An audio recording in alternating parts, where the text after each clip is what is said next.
it? What is going on, everybody? Oh, Yo. loud. Okay. That's your camera. That's our camera. Yes.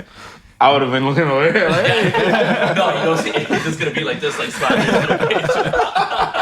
In both cameras. Yeah. You guys can see we have a different setup today. Yes. For the Terrible Reception podcast and the Fantasy Bros podcast, Yeah. right? Yep. Is that what you Yep. guys calling yourself? Collaboration. Collaboration. Our first collaboration. We've been talking about it for a long time that we're gonna do it, and we finally made it happen. I know, it's a great thing, man. It's a Yeah, great man. thing. So introduce yourselves, guys. Go ahead, Elvis. You're up first, buddy.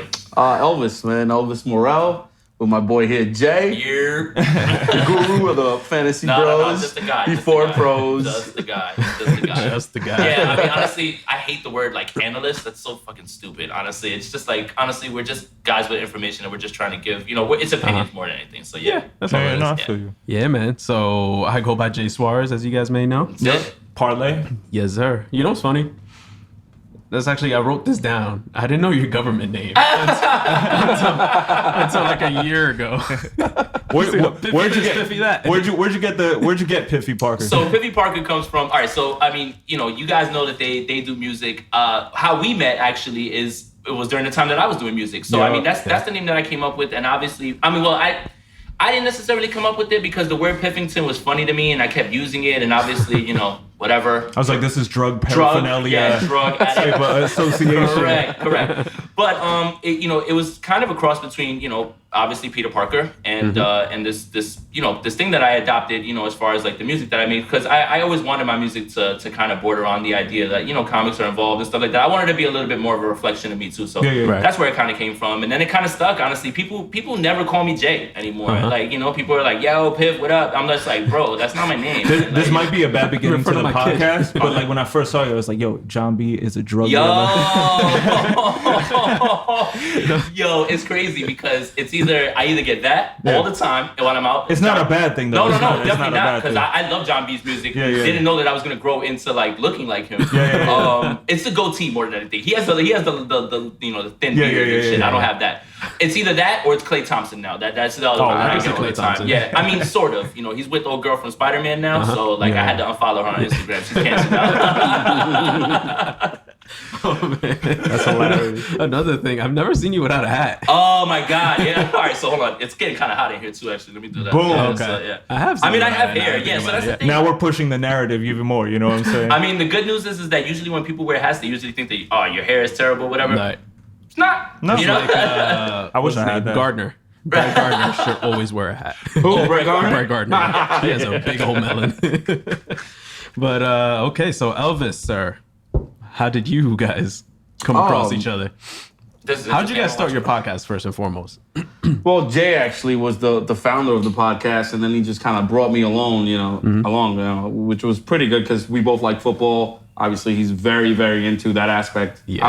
I wasn't too much into fantasy football. He was the one that actually brought me in and kind of showed me the ropes, so I'm kind of grateful for him. Nice. And how we met was through our girl, well, my wife now, his wife too. Yeah, so we met how long ago? Oh, man. We were kids, man. So, we were like 21, 22. Yeah, no kids. Yeah, no right? kids. Yeah, the call would be, "Yo, we're going to the bar." Like now it's like, "Yo, you want to go to the bar?" It's like, "Nah."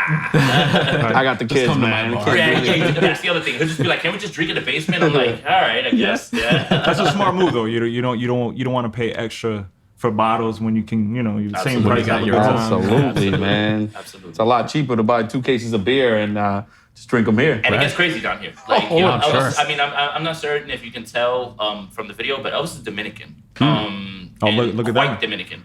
Look at Well, that. I got a lot of different things. Oh, what are you, Puerto Rican? What are you, Arabic? Like, people Same come to me here. and speak Arabic to me. I'm like, Same what? here, man. Yeah, it's true. So he's Dominican. When he packs them in here, he packs them in. Like he throws a yearly ugly Christmas sweater party. Yeah. Bro. Yeah. You guys are invited, by the way. I appreciate that. It gets a little crazy. Yeah. I've always wanted to go to. It'll be crazy. 2:00 in the morning, and I'm like, "All right, I'm going home." He's like, "You're leaving? Stop being a bitch." Meanwhile, 5 hours later, 5 hours yo, exactly. And then he'll text me in the morning, "Ugh," and he'll just say that. I'll just be like, "Oh man." We have great times. That's crazy. Well, all right. So let's ask you guys then. Like, I mean, because I know you guys do the music and everything. So like, Yeah. I'm sure you guys have covered it on your pod, but I think because we're gonna be uploading this too, Yeah, like yeah. our people will want to know like kind of how you guys linked up and everything too. For sure. Ooh. I always say fate. We always use that word because it's like whenever we explain it to somebody, it's like, long story short, I went to school in New York and I met this one kid. He disappeared off the face of the earth in 8th grade, mainly because there was no social media back then. So if somebody disappears, they disappear off the face of the earth, basically. So, and I bought a milk carton in the Heights. So after 8th grade, my parents decided to move to Jersey, and then I find out that he moved to Jersey as well. So years later, maybe like senior year of high school, just maybe towards the end, right? Like summer of senior year. We were still on AIM. AIM was still popping. So that was a crazy thing. Yeah. So we all graduated. After that, basically, I hit up Jay because his boy that he lost contact with. The one that fell off the face of the earth. Yeah, he hit me up and he's like, yo, I have this boy that I used to go to school with in the Heights, and he's been writing like poetry for years, but he wants to like lay it down on a track, and he's like, you got all the gear, so like let's make it happen. So I met Jay, and Jay, we had this whole group going on. It was like 9 members. And like it was our first, like, even though we just graduated high school, like we started this whole production LLC type of joint. And Jay came along, like he was one of like the last guys, but it's funny enough, as you see, he's one of the last to survive. So once that all like dissipated, he was like the shyest guy in the beginning. Like he was really just trying to put his stuff together, but he had the most potential. You know what I'm saying? So like that was cool. And he Thanks, man. that was crazy. But he it was the funny part, like he hits me up, like it was the summertime, I was chilling with my pops, and he hits me up on AIM, and he's like, yo, I heard about you, blah, blah, blah, I want a link. And then he's like, yo, I made you a t-shirt. I was like, I don't even know you. And he's like, he was making like t-shirts or something. It had like parlay. Like a side hustle in high with the school. Eiffel Tower and a microphone because I'm French. And it was just like, what the fuck is this? And I was like, you're dope as hell, but like, you're mad nice at the same time. Like, you don't know me, but. It was like a 6XLT too. Yeah, right? yeah. So, but it One showed of those white character. tees. It showed character before we even linked. And I was like, yo, I'm definitely, gonna rock out with you, help you out. So. Nice. Yeah, I mean that's really humble too, because like I feel like because we were all part of the same music scene, and it's like a lot of dudes have like egos and stuff, and it's like literally I would tell people out of like the kindness of my heart, like seriously, I'd be like, yo, I think you're dope, man. And it doesn't devalue you in any way. No. By I think admitting 90% of our discussions are based off of like, yo, I had to encounter this person's ego and this and that, and that's what it was. Like any quote unquote failures that we came across, it was like boom. It's like that's what it is. It's like people's egos. All this stuff gets intertwined, and you know the most. So like, if this is like a background story for anybody that's listening and tuning in, we met Piff through Dolce Lounge because that was the #1 spot, like maybe 6 years ago, where like everybody longer would, than that. yeah, even longer than that. Probably. But like that was the joint that everybody would. I mean, that's the perform only place that would allow hip hop places. Yeah, You know what I mean? exactly. They would allow us to come perform. Like and there would be times where we would perform and there would be 6-7 people. Yeah. There was times where the 600. whole back room would be packed. 700. And that happened a lot. Like and that was all part of the process. And that like I was telling you guys before, I feel like I miss that part of it. Like even though that like there'd be times where you're completely frustrated, you're performing in front of the other artists and their people, and it's the worst. But at the same time, like I miss creating, I miss chasing, I miss it.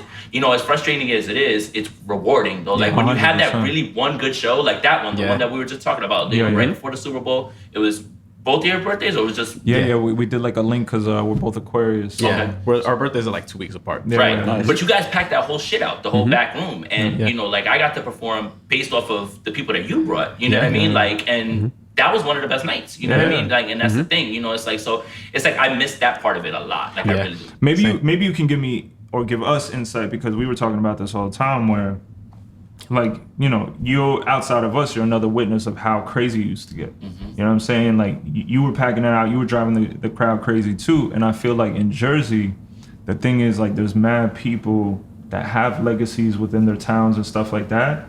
But like still nobody wants to show that respect out of ego. So like I want to see your perspective from that, or what situations you've ran into, I understand that, and I definitely get that. The thing is that when people are competing with people that they've been shoulder to shoulder with, there's people that'll tell you that they're happy for you, but they don't want to see you doing better. They want to see you doing good, just not better than them. Like as cliched as that sounds. And there's a lot of people that feel like just because we've rubbed elbows maybe 1 or 2 times, that you owe them something. That's another thing. You know, it's like, okay, so I built something, I'm moving towards something, I'm doing something, but when you see that is when you're trying to hop on. And it's I can notice a difference. You know what I mean? There's a difference between collaborating, there's a difference between like us linking whenever we can or whatever, but there's a whole other difference between when somebody goes from like, yeah, whatever, and then all of a sudden like, yo, you know, like, what's up? Can we come to the studio? Blah, blah. It's like, okay, I see your eyes widening open because, you know what I mean? You think that I can give you something. 100%. You know what I'm saying? And that's the part that I don't like. When I go to somebody and I want to collab with them in music, it's because I genuinely think that they're dope. You know what I mean? And I always want to collaborate with people that are dope artists, always. Yeah.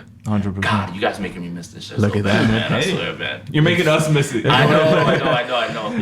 Like I said, I completely agree with you guys. Like on that one episode that I was able to watch, it's like, you know, yeah, I'm into music, yeah, I'm doing it, and then I was like, let me do this football shit real quick. Yeah. I'll get right back. And But you know what? It's further and like, further you know, away. as much as you guys like, you know, through your podcast, like talk about sports and stuff, it is a sport. Yeah. And it's kind of like working out. It's like we talk about it all the time, me and Jay, where it's like if you really kind of fall out with working out, you got to start from scratch. Yeah. You know what Absolutely, I'm saying? yeah. And it's always the hardest to gotta get back in the gym and keep up with it. Because then you might not see the results right away, but it's like that 3rd week mark where you're like, oh, I see an ab. And then you're like, okay, I should keep going. Yeah. And then it's like, damn, okay, whatever. So Yeah, you guys definitely get it because it's the same thing too with me. Like it's like, you know, I'm the hardest on myself more than anything, right? Like I judge myself like based on if I was in the game. You know what I mean? Yeah. And not that I think I'm that good. It's just that I would want people to judge me on the same basis. Yeah. But every time you've returned as an artist, because we peep game, it's clean. Yeah. So you know that you know the routes, the the ring too. So. Right. That's the thing too. It's like, you know, when you, like you said, when you see that one little, like I can feel myself breaking through another level, like learning something different, learning how to stack something different, learning how to do something different, stepping out of my comfort zone, like all that stuff.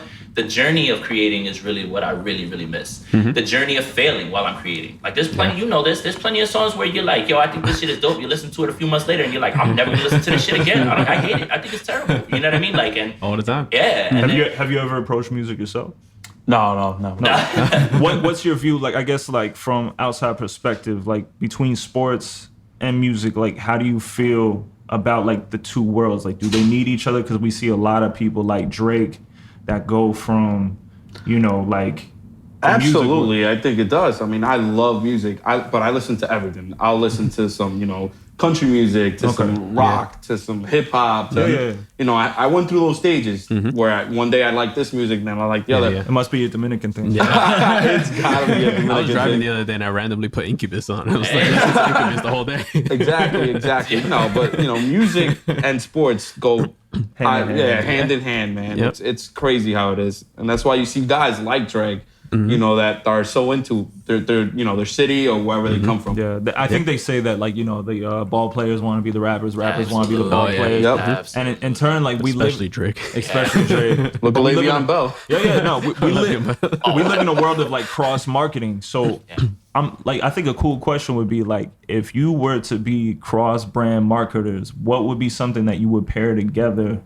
Like, let the world know, like, what sports team or athlete would you pair up with a certain brand, and what would the situation be? I mean, with us, like, I mean, you mean as far as like what we want to do with the pod, like Like, if you had to pick an artist and you had to pick like you know, any sports player and like kind of package them for a certain thing, what would it be? Like, tell me your thoughts from a marketing standpoint. So, like, I mean, with us, like, I mean, I would like to, I kind of, you know, like the idea of being like clean cut and everything kind of like went our way. Like, we thought about that. Like, we're just like, oh, we want to be clean cut. We want to make sure that people can listen. And then, like, I think we kind of got into a point where we were like, dude, we just want to fucking be ourselves. Like, even if it is about that. So, like, I guess it would be like an artist that's like somebody who like just doesn't care like about what other people think. I'm like trying to think of one like off the top of my head without saying someone's stupid. You know, like someone who definitely like someone like Rihanna, right? Okay. Like Rihanna like has these people that are clamoring for music. She doesn't care. Like I'm doing shit on my time, and I'm also doing things that, you know what I mean? Like I kind of like that idea of being free of others' expectations and then just doing whatever it is that you want. So I would say with her, I mean, not only is she fine as hell, like, you know what I mean? But I dig her spirit and I dig her vibes because she's like that, where she's just like, you know what? I'm not doing music at this point. I'm on this now. And you ain't gonna force me into out of pocket. You're not gonna force me into doing anything that I don't want to do. So who would you team Rihanna up with, like sports wise, and like what would they be working on? Like what would be the ideal thing that's gonna put money into your pockets? That's easy. If I could get Rihanna and Odell Beckham to come around, that would be perfect. I like that. I like that. That would be perfect. I was hoping that you were gonna say that because I was like, all right, fashion wise, something's gonna happen. Yeah, I mean, and if anybody's gonna say anything crazy, it's gonna be one of those two, honestly. So I mean, like, I guess they say that all, any press is good press, but they'll definitely bring some crazy shit to it. So like, if I had to, he's just brash enough that he's like on her level, I would say.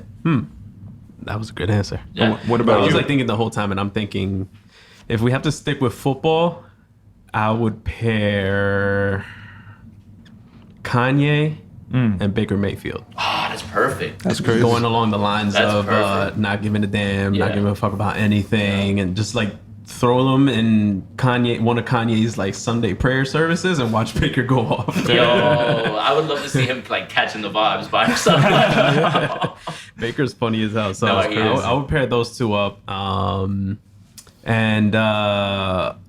just as far as like marketing, just like the whole thing, where any press is good press, Baker lives off of that, and Kanye lives off of that. Baker should shut his mouth a little. I mean, he's my boy and everything, but he just be talking too much about things that don't matter. Like they got the Giants in their mouth too much. Like he doesn't play for the Giants. He knows what he's doing. Yeah, of course he does.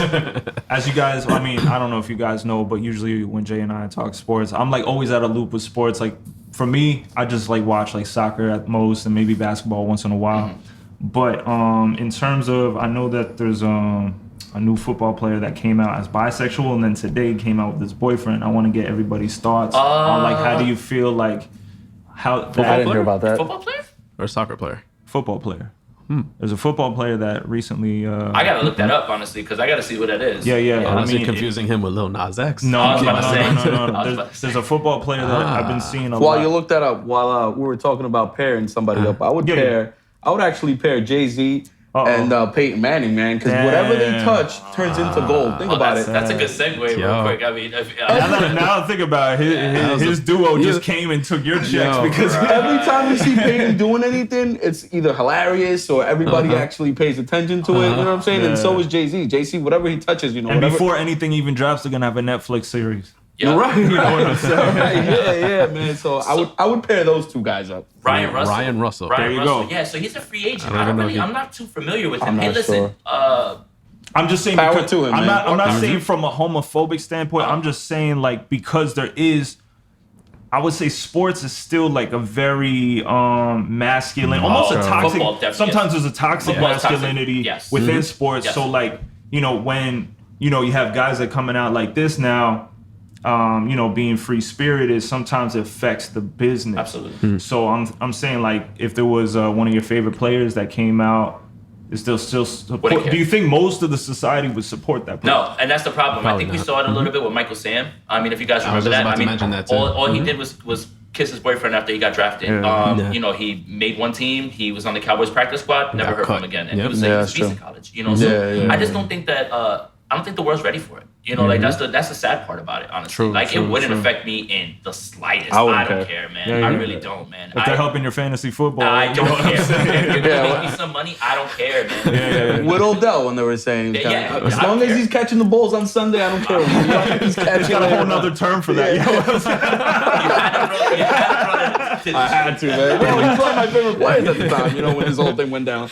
So I'm happy for that guy, though. Honestly, that's really good. Honestly, Yeah. The issue is that because he's a free agent now, that pretty much eliminates him from being on the team because, like you said, toxic masculinity. Those guys in the locker room, you have to be borderline crazy to play football. I also want to put that out there. That's before you get to CT. I got so many friends that played in high school and they got like 3 slip discs from it. You know what I'm saying? Like I've never been into the NFL, but I'm sure like any given Sunday is probably as close as what the NFL is like that you could actually see unless somebody goes into the locker room and records stuff. Right. And that's crazy. Guys want to walk around naked, and that's what they do. You know what I mean? They don't want to fear that anybody's looking at them. Like, not that they should care, but I'm just saying that's what they're definitely thinking. And It's funny that you mentioned that because I'm listening to a different podcast. I'm not going to mention it in front of you because you don't want to listen to it. I miss him so much. But they always talk about Frank Gore and how Frank Gore is like infinite. Immortal. Right? He's immortal. He's like everything. living past what he's supposed to be doing. Yep. So I was thinking about that too and how crazy he must be to keep on playing and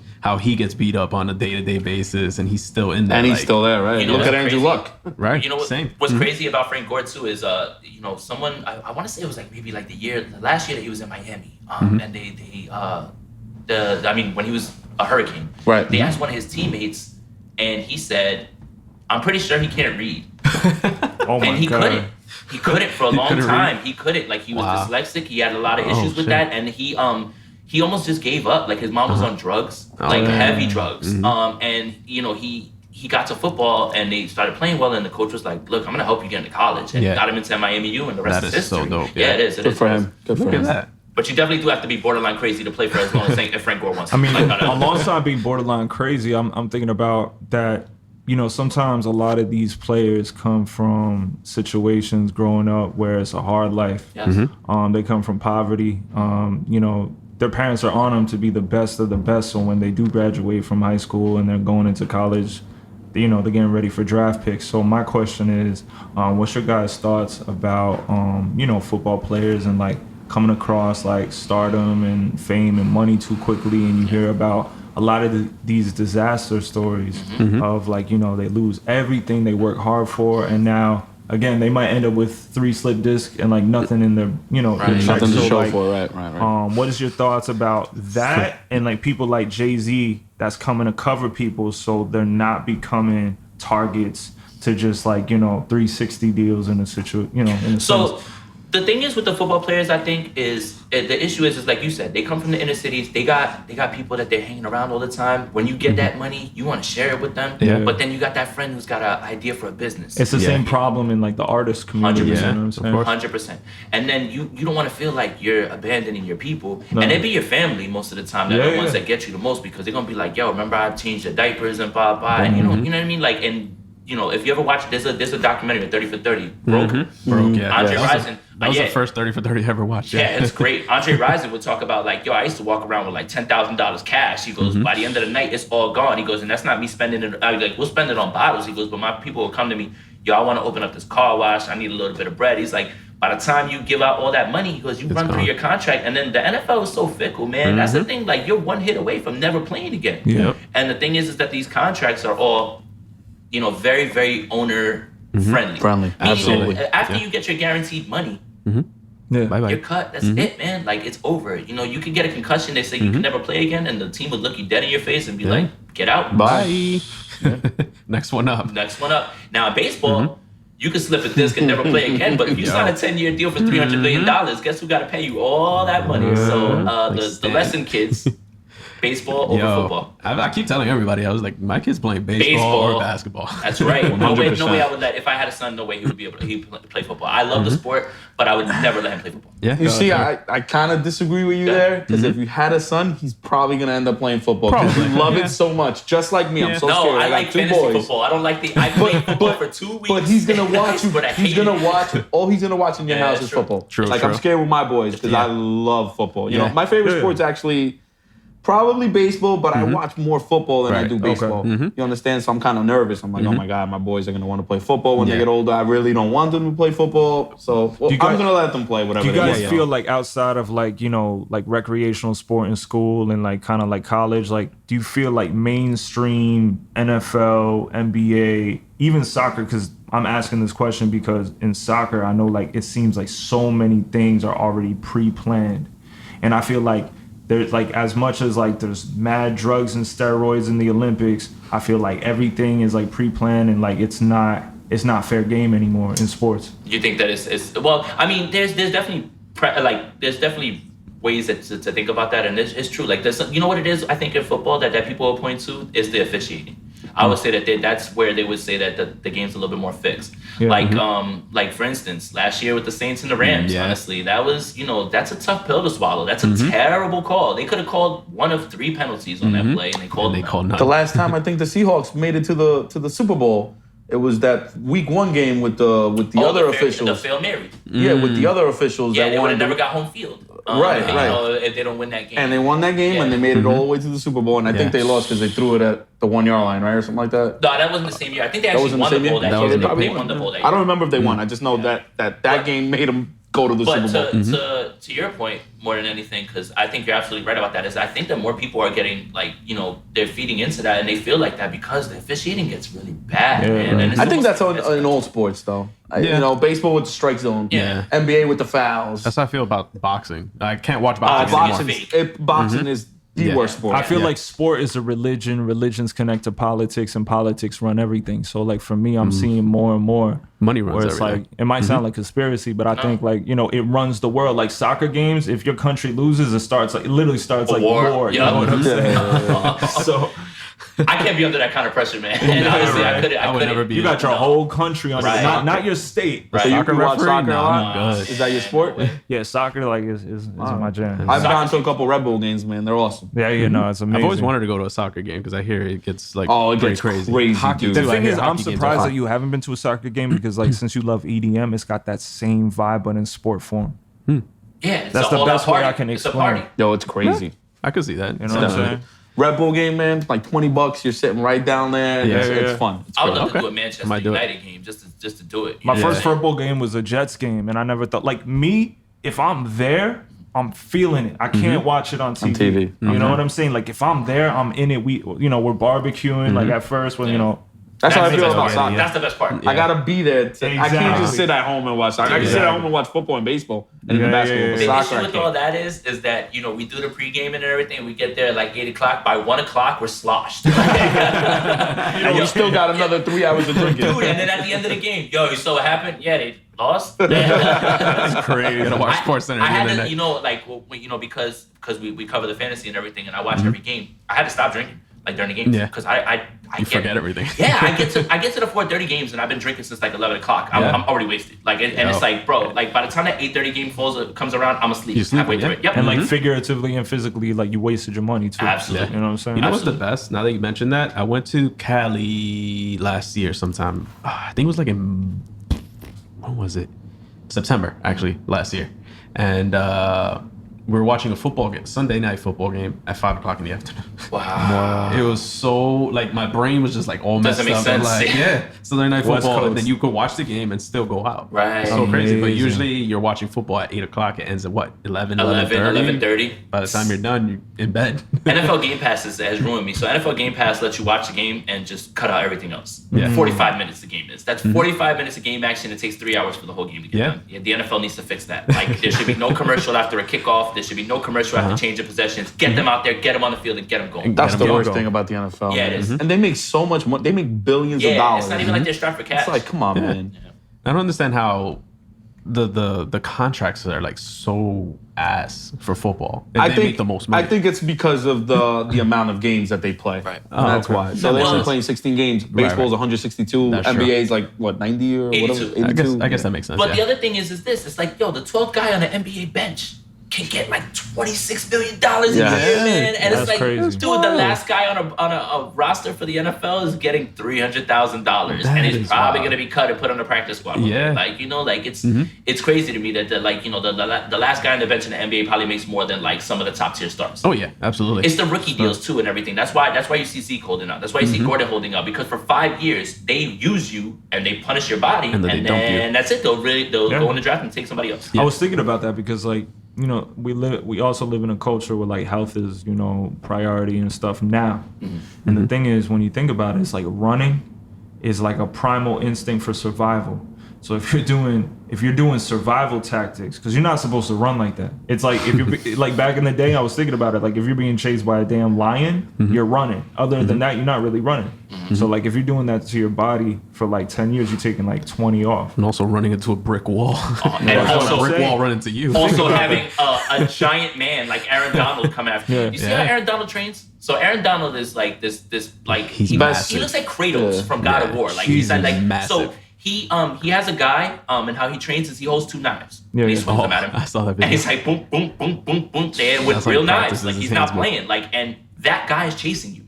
He's not only big and strong, he's fast. He's gonna run you down. Yeah. Like, are you kidding me? Like these running backs like run into like linebackers and stuff. And it's like if you get to that second level, then you're looking at the cornerback, you're better. What do you guys think about rugby? No gear. Oh man, I saw some highlights the other day of some guy literally running 100 miles per hour and then Yeah. getting crushed. Well, you know Dan, right?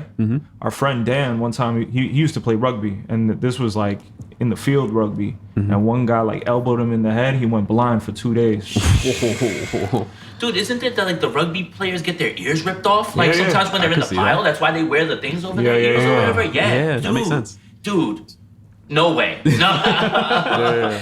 No way. There's no flag rugby either. Well, That's the definitely not point of it. football. Absolutely not rugby. At least they're wearing the helmet or whatever. Yeah. You can get your eyes from being poked or whatever. I just thinking about being in that sport. Like, imagine you're talking about insanity to be That's in crazy. that sport. To That's nuts. There's got to be something wrong with you. Yeah, of course. Absolutely. Yeah. Well, I mean, there was, I don't know if you guys remember, Jared Hayne came over. He tried to play for the Niners for a little while. He's like one of the best big rugby Last year, players. right? No. It was like 2-3 years ago. Probably a little bit before I that. remember this though. But Christian Wade was a rugby player, and he was on the Bills. He was balling out, but he just got cut, unfortunately. So it's like the thing that those rugby guys have a problem picking up is the playbooks. Like it's very intricate. But those guys, when they have the ball in their hand, they know what to do with it. And It's a beautiful sport because like once they got the ball and they're really working together, like how you have to pass it back to get to where you have. And then you used to have to kick it through the uprights. So there's a lot of football in that. You know, rugby is kill the man with the ball. That's basically that's it. You know, that's exactly what They should call it that. Crazy game of hot potato. If they brought that over here and called it "Kill the Man with the Ball," it would blow up in America. Absolutely. If we're still waiting for the XFL,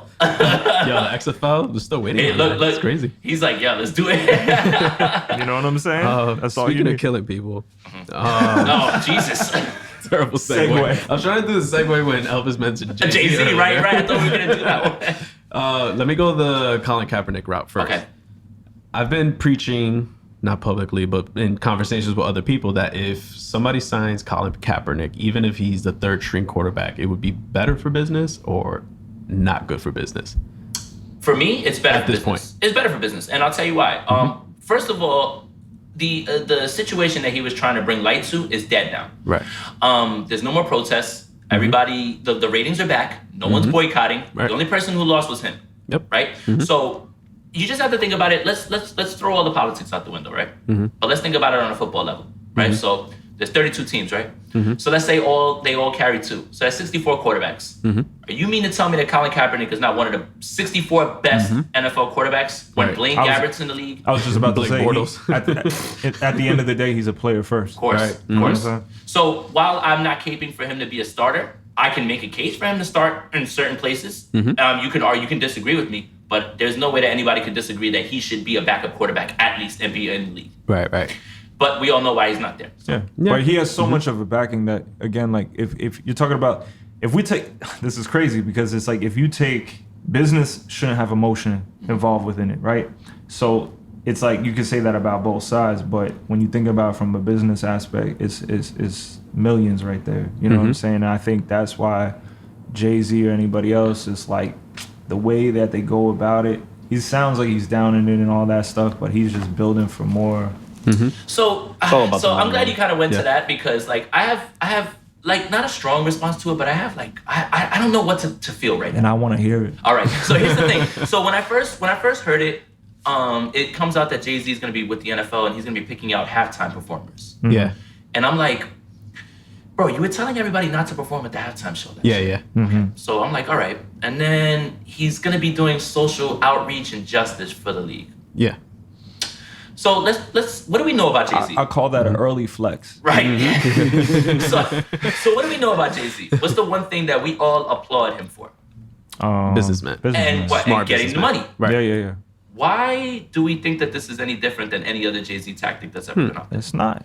So the same thing that we applaud him for all the time, now is something that maybe you have to think about a little bit different because maybe it's not always all about the money. You know what I mean? So yeah, you know what? I'm never gonna stop you from getting your money or telling you not to take money. I get that, 100%. Yeah.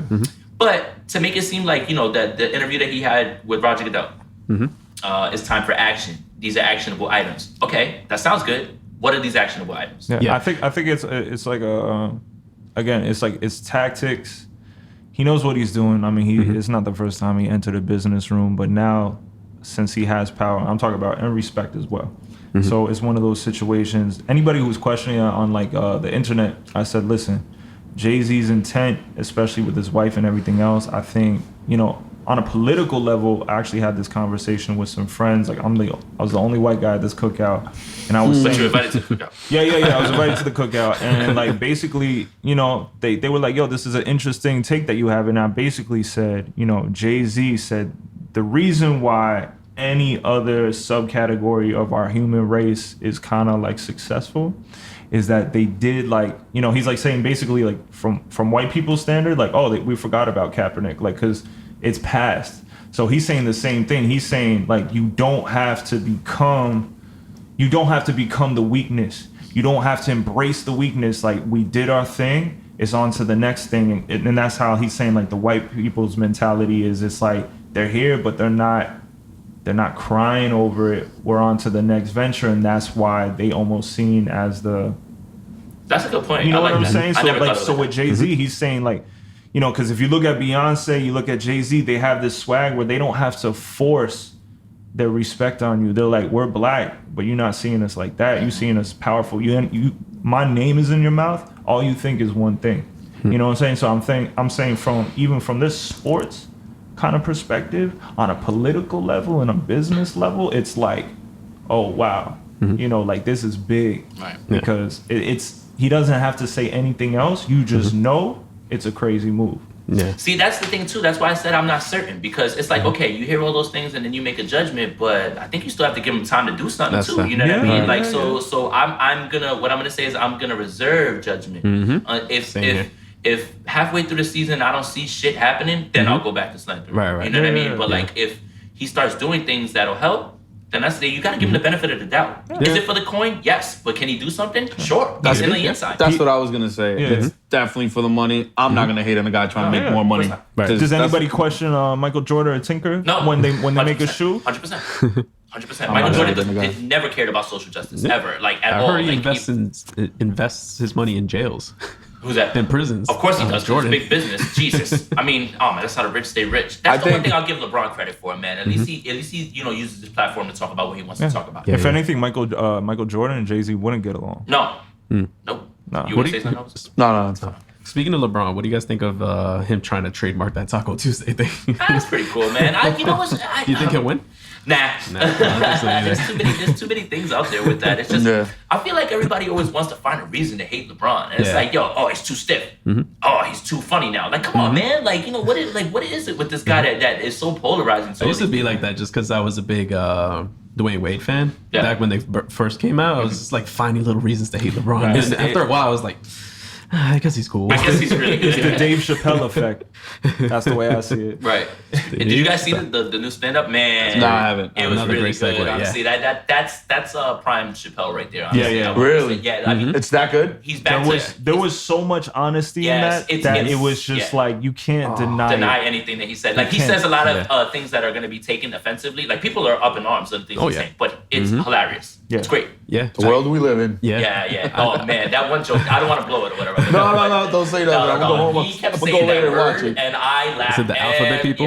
Yeah. On Netflix? Yeah. Is it the one where he's wearing like Sticks and grayish? Stones, yeah. Okay. Yeah. He's wearing the So, jumpsuit. I saw it, but I And the saw name, the thing. I was that like, and The French actor. The French. Oh my God, those two parts had me on the floor. all right, guys, can we stop? All right, with that? we're done. We'll move on. I saw him live last year when he was doing that Radio City Radio City. thing. Oh yeah. Yeah. My brother saw that too. I And, almost went there. I didn't get to go It there. was so good, Damn. man. Yeah, Worth who all the money. performed with him? What's his name? Chance the Rapper. Oh, I still. So he had Chance the Rapper open up. Then Jon Stewart did a set. Hannibal Buress did a set. And then Damn. John Mayer just jumped on stage for like Damn. 45 minutes. crazy. That's crazy. How was many wild. how many seasons of the Chappelle show we have? Like three? Three. If Imagine you if want we to had count, like the third six one, or the seven. third one, We needed yeah. that. You know, because every time you watch it, you're like, damn, I wanted more of this. Yeah. I've watched it Yeah. 1,000 times. When they hit you with that Man, little so good. Marvel piece where they show you how to put it together, I was like, yo, there's more. And then it's like, nope. Yeah. Oh That man. last season too, it was like those lost episodes too. That Yeah. third Yes, season, yeah. yes, It was, yes. you know, and then that's when he got to the point where he was like, yeah, I felt like I was sending up the stereotypes as opposed to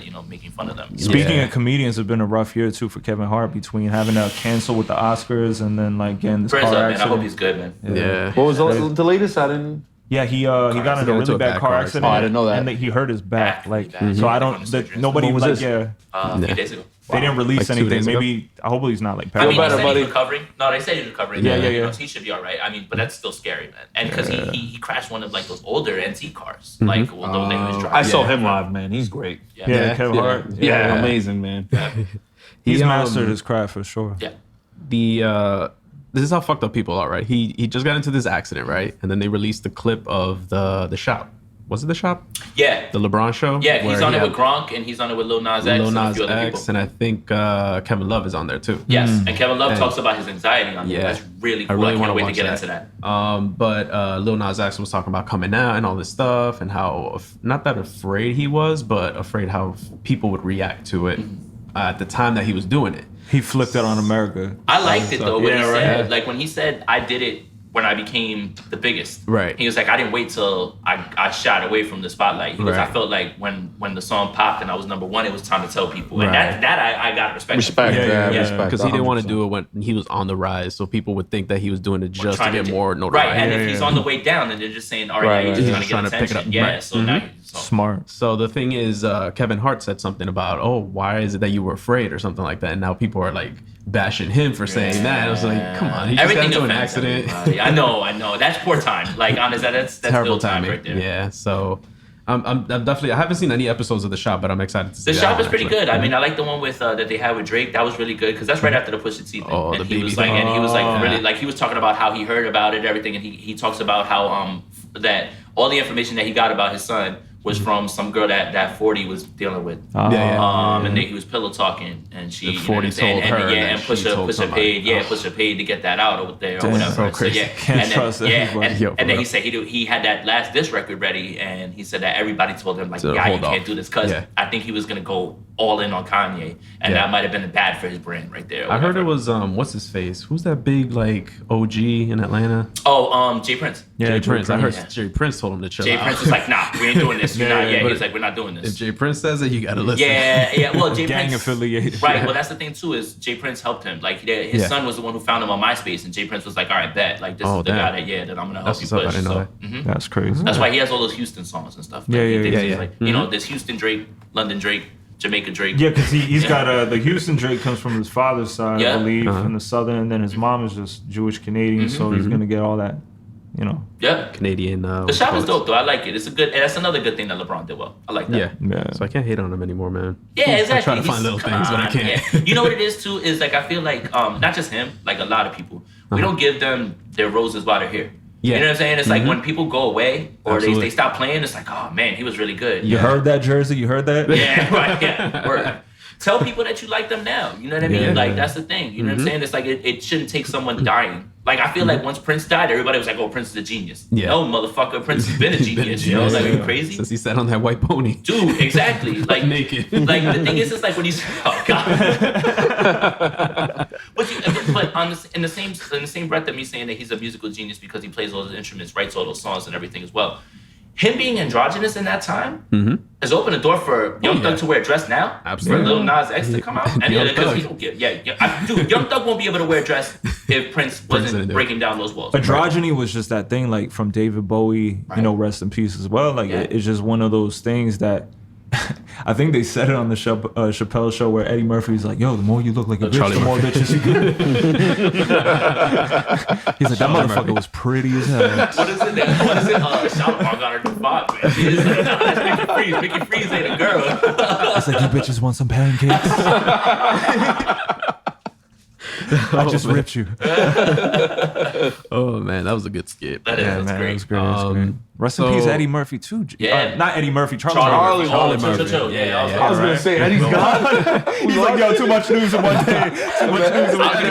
go run home and pop on Trading Places. Yeah, no, hold up, chill. I Yeah. guess that's a good sec. After I watched the Chappelle show, the Chappelle stand up, I was trying to look for more controversial like comedy. Yeah, Because I yeah. listened to this other guy, Andrew Schultz. He's very like That's the guy. Doesn't go He's on down. Charlamagne's pod. yeah, that guy. Okay. He's really good with that stuff. And I just threw on Eddie Murphy's Delirious. Oh, that's my favorite one. Everybody likes Raw. That's you my rewatch favorite it? one. Huh? Did you rewatch it?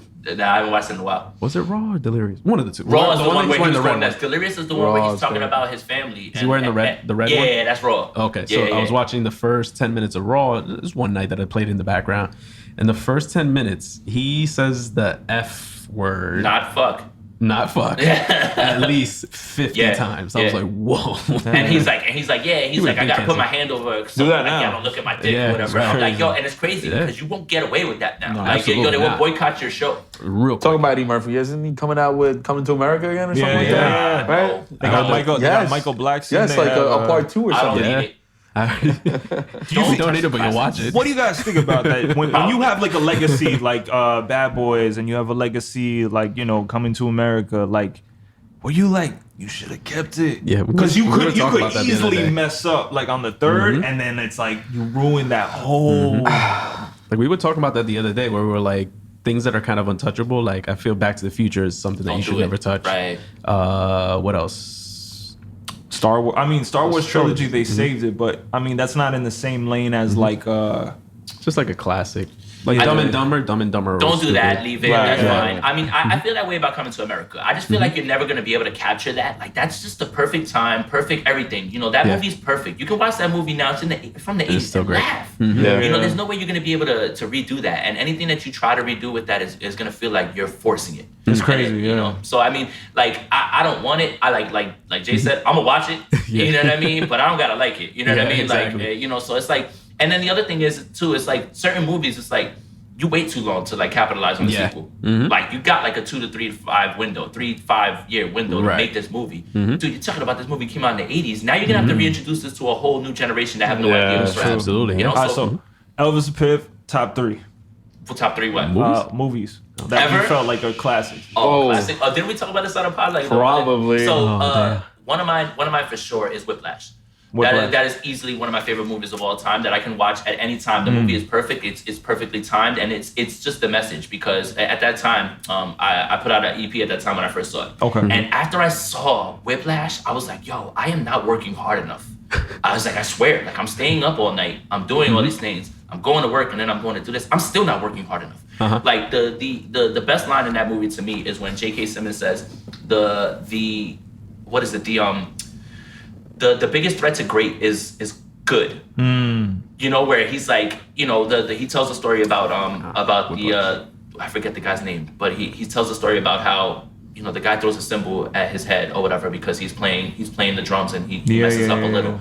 He goes, what if the guy says, that was all right? He's like, you know, you did a good job. He's like, and then, you know, after he threw the cymbal at the guy's head, he went and he practiced and he practiced and he practiced and he practiced, and then he literally put out like the greatest solo, the greatest drum solo. Because if good leaves room for great. Exactly. Like, So what he was saying is that it's like, if he tells him, yeah, you're good, you're not gonna want to be great because you're just like, I'm good. He's like, yeah, you know what, I did do all right. You know what I mean? But because he was embarrassed, because the guy threw a chair at his head, he was like, I want to fucking prove you wrong, and I want to get better. And that's what I really love about that movie. And I mean, the music, the jazz music. Yeah. The jazz music in it is incredible, honestly. So that's definitely one for me. I'll let you get another I've been one. wanting to watch that movie. I'll add that to the list. That's shit. Yeah. I love like it. Miles Teller. I'm gonna say something that's nostalgic to you guys, you know.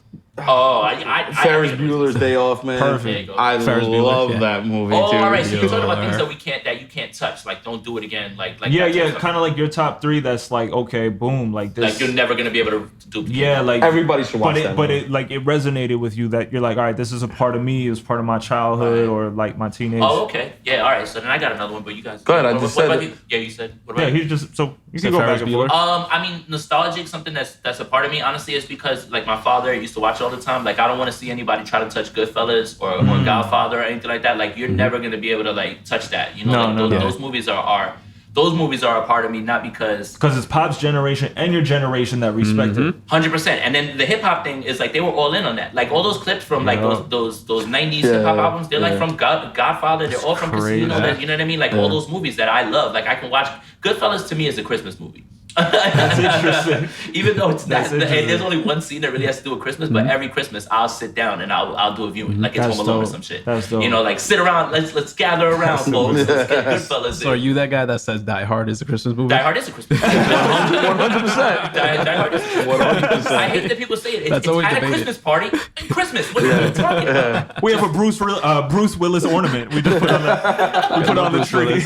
They're like, oh, it has nothing to do with Christmas. Dude, it's a Christmas movie. What are you talking about, man? But yeah. Jay's like always like, yeah, this guy has like a rocket launcher and he's in a bus and it's falling from a building and he survives in a fucking tank top. You know, I fucking love Bruce Willis, man. He's a superhero. He is, man. I mean, he definitely is. I mean, Unbreakable. John and- McClane is a superhero. Exactly.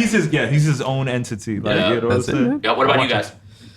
Woo, man. Okay. So one of my favorite movies of all time is definitely Training Day. It doesn't go that far back, but Training Day, I feel like the TV show came out, I didn't even look in why? that direction. Why? I don't know.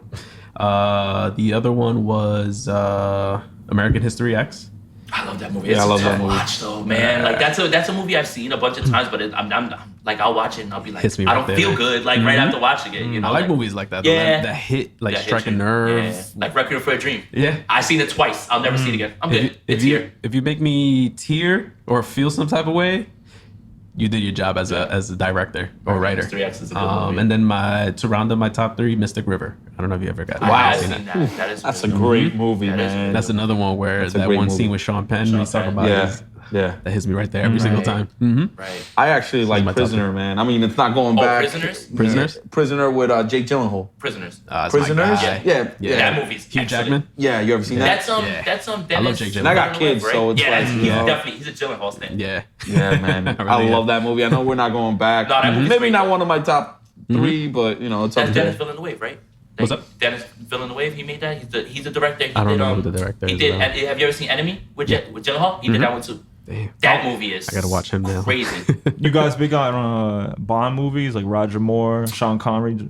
I actually like this guy better, the newer guy. Daniel Craig? Yeah, Yeah. I like him, honestly. I like those movies. I've never really been a Bond guy, but if I was going to watch any of them, it would be Yeah, I those. like It'll the definitely be him, yeah. Yeah. He's good. He's good. I like him. Apparently, this is his last one, right? Yeah, he's Yeah. Yeah. Mhm. He said the last one was his I'd have last been one. fine with Idris Elba. I would Right. have just I keep hearing that. Yeah. That's another guy I'm gonna stand for. Yeah. Yeah, I mean, I watch anything he's in. I can't do the Hobbs and Shaw thing, but if I did, you watch it was it? good. Nah, Yo. I've never seen any Fast and Furious movie ever.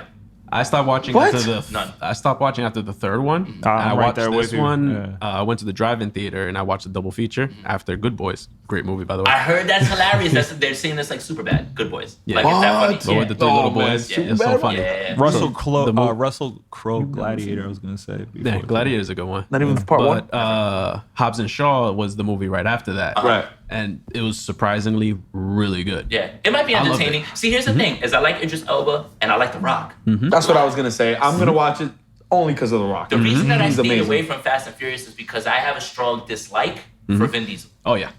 It's him. I hate Vin Diesel. It's him. It's really him. Like I really The Rock could hates never him. see myself. Yeah, of course. Because he hates his work ethic. I could never see myself. At that point when those movies came out, I was just like, I can't.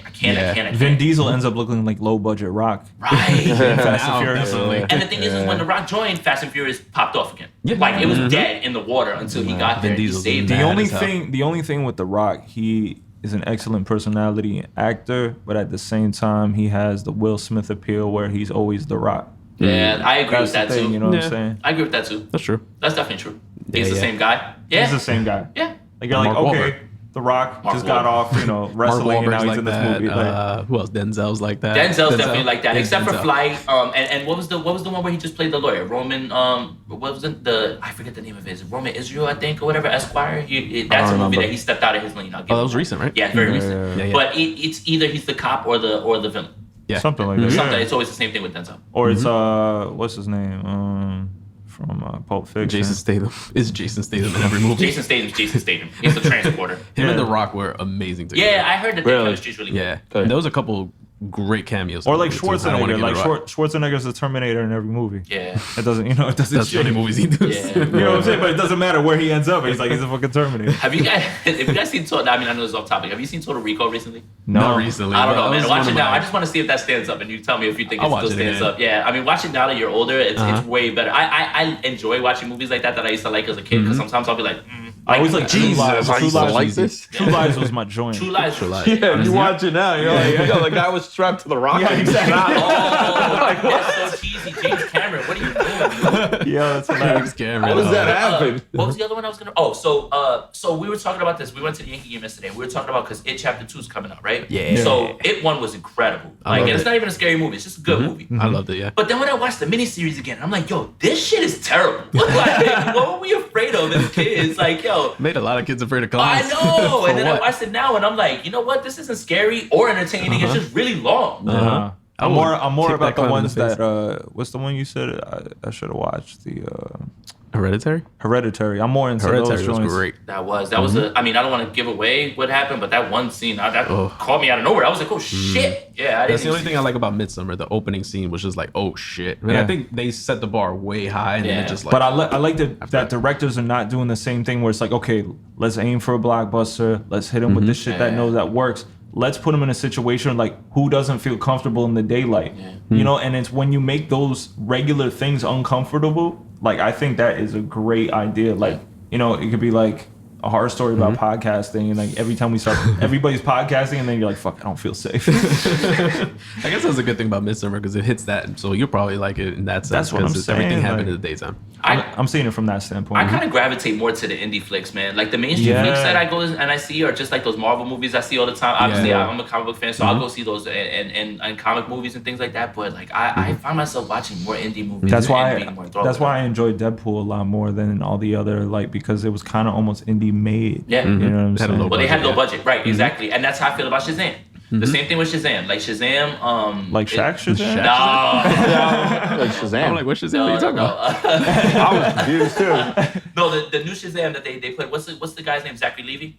Why didn't I think of that? Yeah. I immediately went to Shaq. That's how I did. I was like, all right, George, stand up. No, so what I liked about that movie is they had a low budget, but it told a good story, and it's a kids movie, but it still was a good movie, man. Like it really was. I really did. I walked into it and I was like, I'm gonna wind up shitting on this movie, and that's how I felt about John Wick when I first saw it. I was like, I'm watching this John Wick movie. John Wick was over, and I was That's that was especially the third one. That's what I'm saying. Like, I haven't seen the third one. Watch what you say, because he might walk through that door and pop him right in your head. the hungry indie filmmakers, like that's the thing. Like, there's so many of them. Where Jay put me on to, I think this guy, his director's name is Cooper. Where he took Fresh Prince of Bel-Air and he put a dark twist on it. So it's like, it starts off where you're like, you see him in like the chair, and it's like, you know, the theme song's playing, and then you see him like held to the ground, and like it's more dramatic. It's very dramatic, and like Uncle Phil's going on him, and he's like, "Yo, if you're gonna be in my fucking house, like blah blah," and it's such a dope twist on it. Because it's like, if you know the show, you're like, I can definitely see this perspective as more real life. Yeah. It's super fresh. Yeah, I mean, I was really lucky as a kid. I was exposed to foreign films. I mean, I think that the thing is with American films is that everything has to end warm and fuzzy. Yeah. Life isn't like that, man. Yeah. When you watch these foreign films, they fuck you up, man. Yeah. And the movie's over, you're just like, I just watched some shit right now. I've been, like, you're into indie films. I've been more into foreign films too, where it's like, I've watched a couple Korean films. It ends like, what the fuck? What the fuck just happened? Yeah. And a French film. I'm not used to this. Yeah, exactly.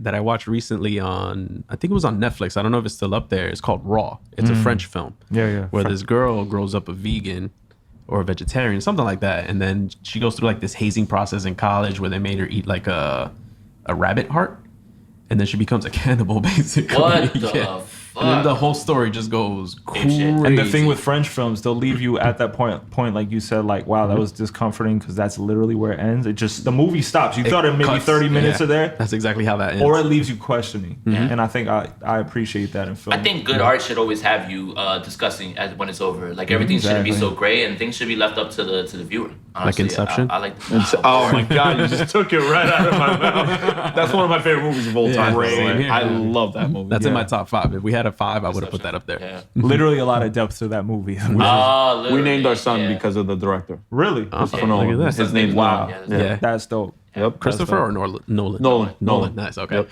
That's dope. That's super fresh. I guess we could get into your side of the things. I don't want to take up too much time. Oh, no. I mean, I guess we can talk about some fantasy football if you want, man. I mean, go ahead, man. You know, it's kick it off. I mean, I guess. All right, I can't wait. Tomorrow night. Oh my God. Well, I guess give yourselves an introduction to everybody that's listening. Okay, guys. On our end. So honestly, guys, you know, we do this podcast.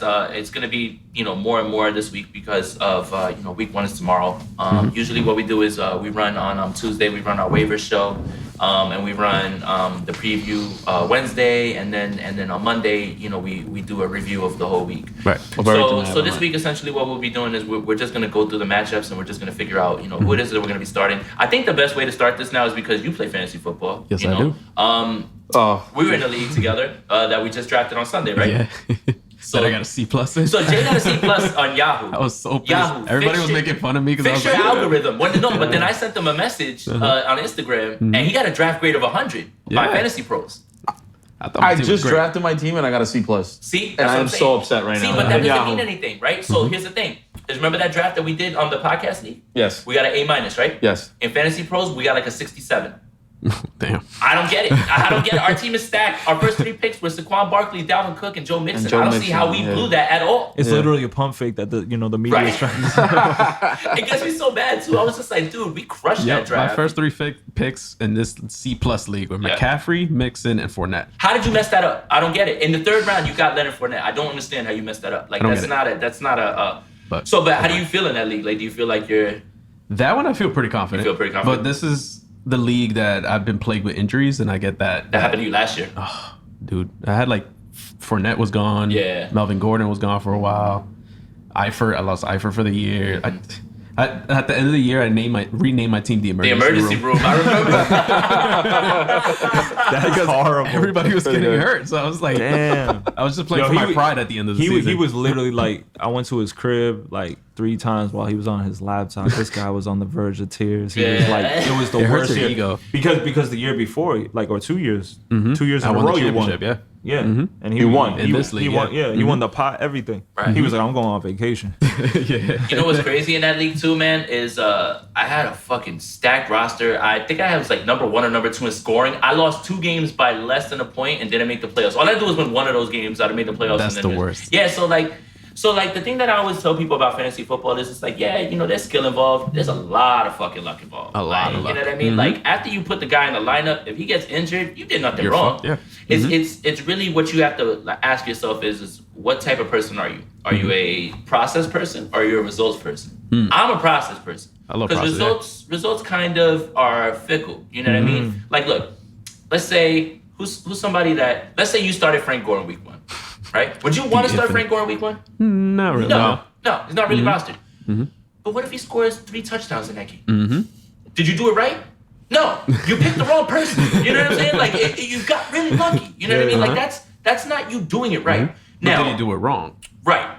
See, but that's the thing. So that person's like, I'm really smart. In my head, even after you get that result, you're still wrong, and you thought about it the whole wrong way. Right. Like I would never play him. But at the same time, that's kind of what goes into it, man. Yeah, like it's once you set the lineup, that's it. Like Fantasy football, I see, is like if you could compare it to something, it's like backgammon. 100%.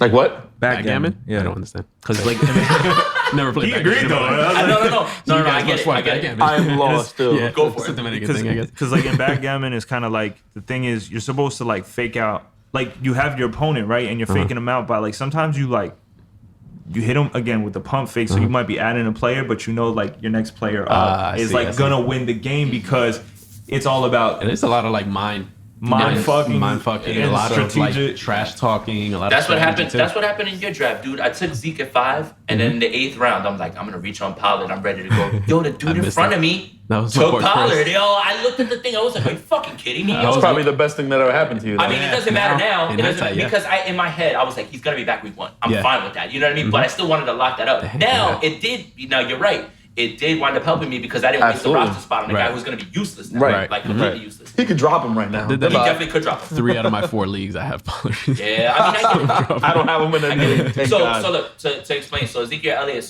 was holding out, right? Okay. It's one of the greatest players out there right now. So last night, you know, a lot of people are doing drafts. Like he did a draft today. People are still doing drafts. The games are tomorrow. Yeah. People are going to be doing drafts all night tonight. So you're like switching in and out, Exactly. So and then your draft strategy is going to change. So it all really depended on how you thought this Ezekiel Elliott thing was going to play He's out. normally a top 3. Yeah. Like so if you have one of those top 3 picks, you're probably gonna get him, or you're gonna get one of those, top 3 guys. You're gonna get one of the big 4.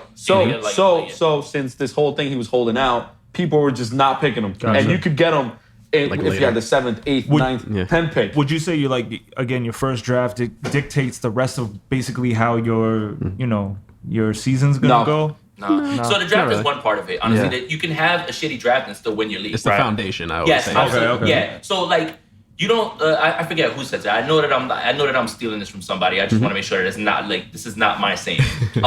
You don't win your league in the first 2 rounds. You can lose in the first 2 rounds though. Okay. If you mess around and you pick the wrong people. Yeah. Like you know like I got burned last year. I took Fournette in the 2nd round. I got burned. Same. You know what I mean? Like he was my RB1. first pick. Right. Oh sheesh. Like it's like you need those first 2 rounds. Those guys got to hit. Those guys got to hit, and then the rest. And Le'Veon too. Le'Veon was my first. Would pick you in say my like fantasy football is kind of like, I guess like poker too, where in the sense that you have a chance to win if you play it right, Absolutely. versus like it's kind of too random. The draft itself, yes. Okay. Fantasy football, the whole process that you mentioned earlier, it's more a lot of luck involved. Right. Okay. And then a lot of dropping and picking up It's players. waivers. I think that's where your usually get skill waivers. is. Yeah. That's where the skill Yeah. comes in. Okay. The Yeah. waiver wire. So the thing that really pushed me into being a better fantasy football player is being proactive and not reactive. So what happens is so like let's say somebody random blows up this week, right? Week 1 out of nowhere. Everybody's gonna run to the waiver wire. Absolutely. But do you understand the context of how he got there? Like maybe a guy in front of him was hurt. Maybe they were up by a bunch. It doesn't necessarily that's when you catch yourself chasing points. Yeah. When you catch yourself trying to pick up a guy because you think he's gonna be the man or whatever. Now what I try to do is I try to figure out, okay, who can I pick up before they pop off? So he's on my team, and then if he does pop, everybody's gonna be looking like, oh, let me get him. He's already on my team. So you're almost like an underdog versus hype dude too. Pretty Absolutely. much. So like that's the thing is like when I started being able to identify, okay, this guy's got a real shot to contribute on the low. Yeah. And then I started to get guys like I got Nick Chubb a week before they traded Carlos Hyde. Like I saw the thing come across and I was like, we were talking about that last season. I was like, oh my god! I was like, I had Hyde and Chubb. I was like, oh my god! I was like, I got 2 starting running backs. I think when you hit me up, as soon as that trade happened, you were like, yo, pick up Chubb. Chubb now right away. Yeah. And I picked him up and he carried me hit into me the up playoffs. Dude, the funniest thing too is the last few weeks. This is a strategy that I can give you now because I keep to it every year. When you're past your buys with all your players, drop the guys that you're not going to be playing and pick up other people's handcuffs. You know what I mean? So if they get hurt. So the week before, he doesn't have Kareem Hunt, but I gave him the advice. I'm like, dude, drop all your people that you're not going to pick up everybody's backup. I was like, pick up Spencer Ware. Dude, the next day, TMZ comes out with that video that he's like pushing the lady down. Yo, I text him. I was like, he's gone for the rest of the year, and you already have Spencer Ware. Spencer No, Ware. I don't think you had already. You didn't know if I had him. You were like, go get Ware. I he was was like, like, I remember got you him told me yesterday. last week, and I got him. Yo, dude, and then all I know is like everybody went into the group chat. And they're like, of course, Jay fucking got him already. And I was like, yup. I was like, I'm not playing with y'all. I was like, you want to win money or are you trying to make friends? Like, get out of here. That's the only time I turn on my tweet notifications. I put on Adam Schefter, Yo. all the analysts. As soon as I didn't even see the video. I didn't even see the video. When I saw that TMZ had a video of him assaulting a woman or something like that, I was like, oh, Spencer Ware. Then I saw the crazy. video and I was like, oh, So I wasn't even thinking about that perspective. I'm thinking just solely the game. But like, yeah, if you're messing up outside of it too. That was so crazy that I remember exactly where I was when you texted me. Yeah. I I was just at a landed park. in New Orleans and I'm driving with an Uber and the wow. Uber driver and I get the message because I just landed. Go get Ware! And I was like, oh, you told me this last week and I already got him. What happened? He goes, Hunt smack somebody. I was like, yes. when I saw the video, I was like, oh, he's done. I was like, there goes that, man. That's He's funny like, that you mentioned that because a lot of my decisions this year were based off people's personal stuff. Like Robbie Anderson, I didn't pick him up. He's gonna get arrested in like 3 weeks. Bro, he looks like He's Loco. getting arrested all the time. He looks like Loco from Don't Be a Menace. You gotta Basically. see a picture. I'm pulling up a picture. No, of we him have so you to. can see. I posted So it the am other day on my story. Yeah. Wait, Yeah. what's going on? Am I happy? No, I don't Robbie have Anderson. Robbie Anderson with the hair. With the hair, he looks like Loco from Don't Be a Menace. Here you go, right here. Look at him right there. yes. is he? Oh my God. Try to find him in there. Which one do you think? Yeah, the one that looks. Damn. Yeah. So, dude, You remember like Angelica's doll from Rugrats? That's another comparison. So the thing is Robbie Anderson, and I'm glad you brought that up, is because he had an arrest where he told like the cop, I'm gonna fuck your wife or whatever. Yo, bro. Oh my goodness. I think the story, because somebody told me the other day, because I was trying to remember what it was that he said. He told the officer that he was speeding because he wanted to come on his girl's face. Or something like, his wife's face or something like that. Yes. In Florida. That's And he Robbie lived to Anderson. tell the tale. Yeah. Florida man. Florida man. Was that from Atlanta? Yo. Florida Man Challenge. Florida man. Yeah, exactly. Jesus Christ. So Yeah, yeah, man. I didn't pick up Robbie Anderson. So that's the thing too. So like, yeah, so like, you know, and all right, so I had my moment on the pod last year, you know, because we played the dynasty leagues. So dynasty leagues are just, you have them all the time. There's no off season or anything like that. There's no You keep draft. the players. Yeah. Yeah. Gotcha. So, you know, the Tyreek Hill thing, now that I'm a parent, it really fucking disgusted me at that point. Like, I was so disgusted with what I had heard about him because of his, so Tyreek Hill, in college, his girlfriend was pregnant and he choked her and he hit her in the stomach and threw her down the stairs. Not a good person. Not a good person at all. Not a good person. Clarify. Clarify. Just to let you know, it's not a good thing. But so then when you hear very good football player. right? No, listen. The reason Fine line, gentlemen. the reason that he's in the league is because he's that good at football. Yeah. They'll never blackball him because he's that good. Yeah. So Damn. They call him the cheetah, 'cause You he's so hear fast. Is this like cheetah. one of those memes where it's like, what if this guy slaps your girlfriend? And then you're like, do you No, do anything he's a about tiny it? guy. He is a tiny guy, but he's probably stocky, pretty yeah. stocky and Yeah. strong. You know. So the thing is that it comes out that his son is 2 or 3. Yeah. So this is the same son that was his girlfriend was That he pregnant with. Basically, Oh, almost. Yeah, they Chose just victim. killed it, right? Yeah. Wow. His arm is broken. Yeah. What's the first thing that runs through your head? Tyreek Hill beat his son. Yeah. And so I got to a point where I couldn't, in all good conscience, keep him on my team. I cut him from my dynasty league. Wow. Cut him. Didn't trade him. I cut him. Somebody- he got I'm claimed sure somebody immediately. snatched him up Oh real yeah, he quick, got yeah. claimed immediately. But I didn't want that guy on my team, and I didn't want to root for him at that time. Now fast forward to a draft that we just had. 3rd round, I'm sitting there. I was like, "Oh, Tyreek Hill." So it's like sometimes I got so wrapped up in all of that, and then I forgot that fantasy football is a game. That's when you were being reactive and not knowing right. why. Exactly. I went off on that. I feel like that was a bigger message. Listen, There was sports, politics. It's the thing is that there's a lot of NFL players that aren't good people. Yeah. at all. And you don't have to be a good person to be good at football. And you can't let the money run. No, and you also can't let that cloud your judgment, because if we're playing for money, Yeah. I want to win. Absolutely. You know what I mean? There's this one guy that I know. He's my cousin's boyfriend, and he played fantasy for the first time last year, and he got caught up in the fan hype. He's a huge diehard Saints fan, so that's all he drafted. Saints fan, the Saints players.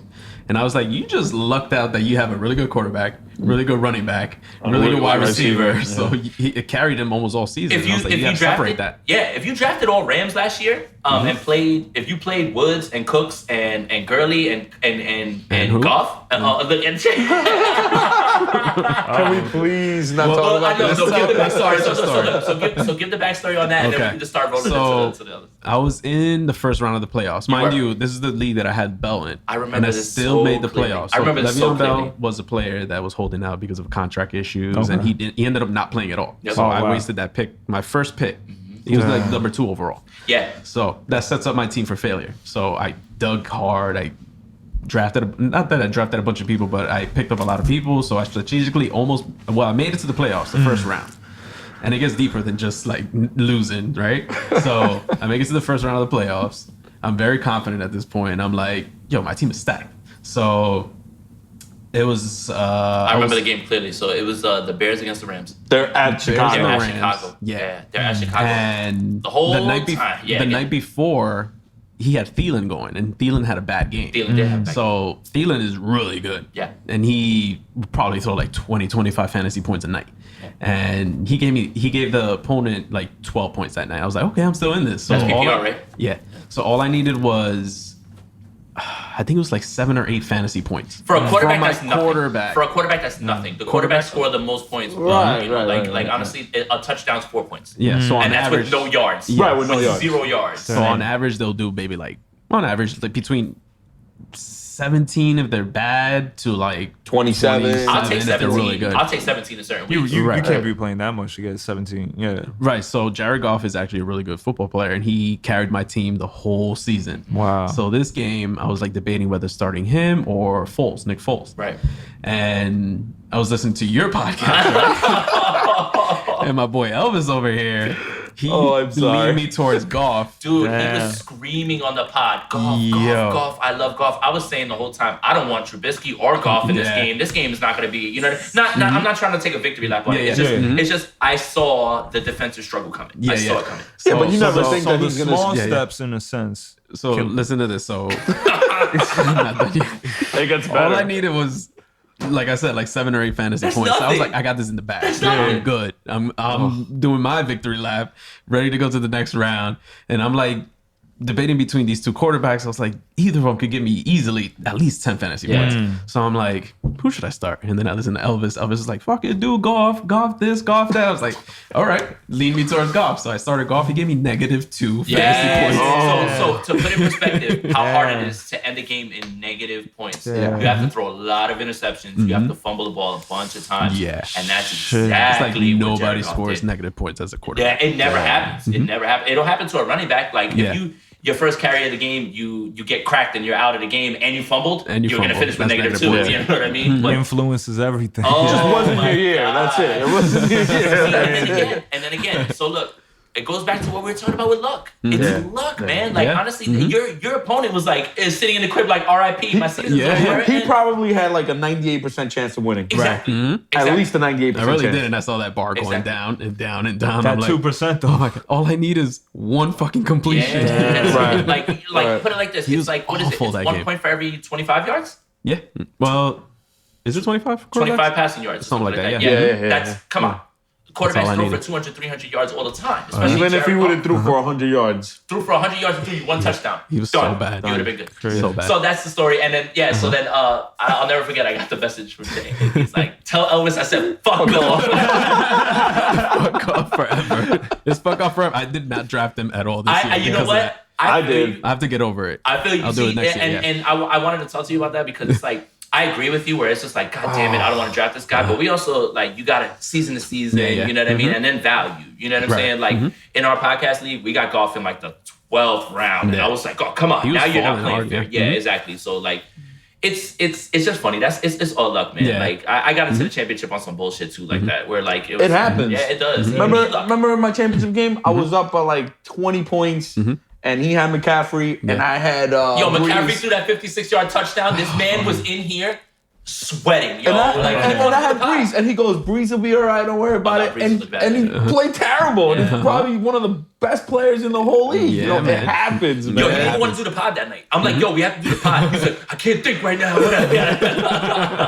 It's the worst, man. But the thing I love about fantasy sports in general is that if your team sucks, at least you have something to look forward to. Absolutely. You know? And And what you mean is the team that you root for. So Right, you're a your Giants actual fan, team. which I am. Yeah. And I know they're I'm going to a suck this Redskins year. I fan, still so- got like 7 teams that I'm going to root for. Right. You know, like That's So why the I was thing into is, fantasy basketball all this time. Kings That's- haven't been good for like 15, 16 years. same thing with the 49ers. You know, like for a long time, before that stretch with Kaepernick and all that, we were trash. And fantasy football got me through that. But fantasy football also is kind of bad at the same time because last year I remember I was at the Giants game. They were playing the Bucks, and I have Mike Evans, You were and cheering for the Evans Bucks. scored. I'm like, yeah! You were And cheering people against are your looking team, at me too. like, and I'm like, he's in my fantasy. Dude, Leave you me know what's alone. like, Okay. So you know what's worse than that is I'm going down. Like I was telling you guys, I'm going down to Tampa for Week 1 for the Niners Bucks game. Nice. Literally, it's my real football team against my fantasy football team. I have Jameis Jameis Winston. Winston, O.J. Howard, Oh, and Godwin. Chris Godwin. God Yes. damn. And in our league, I got Evans.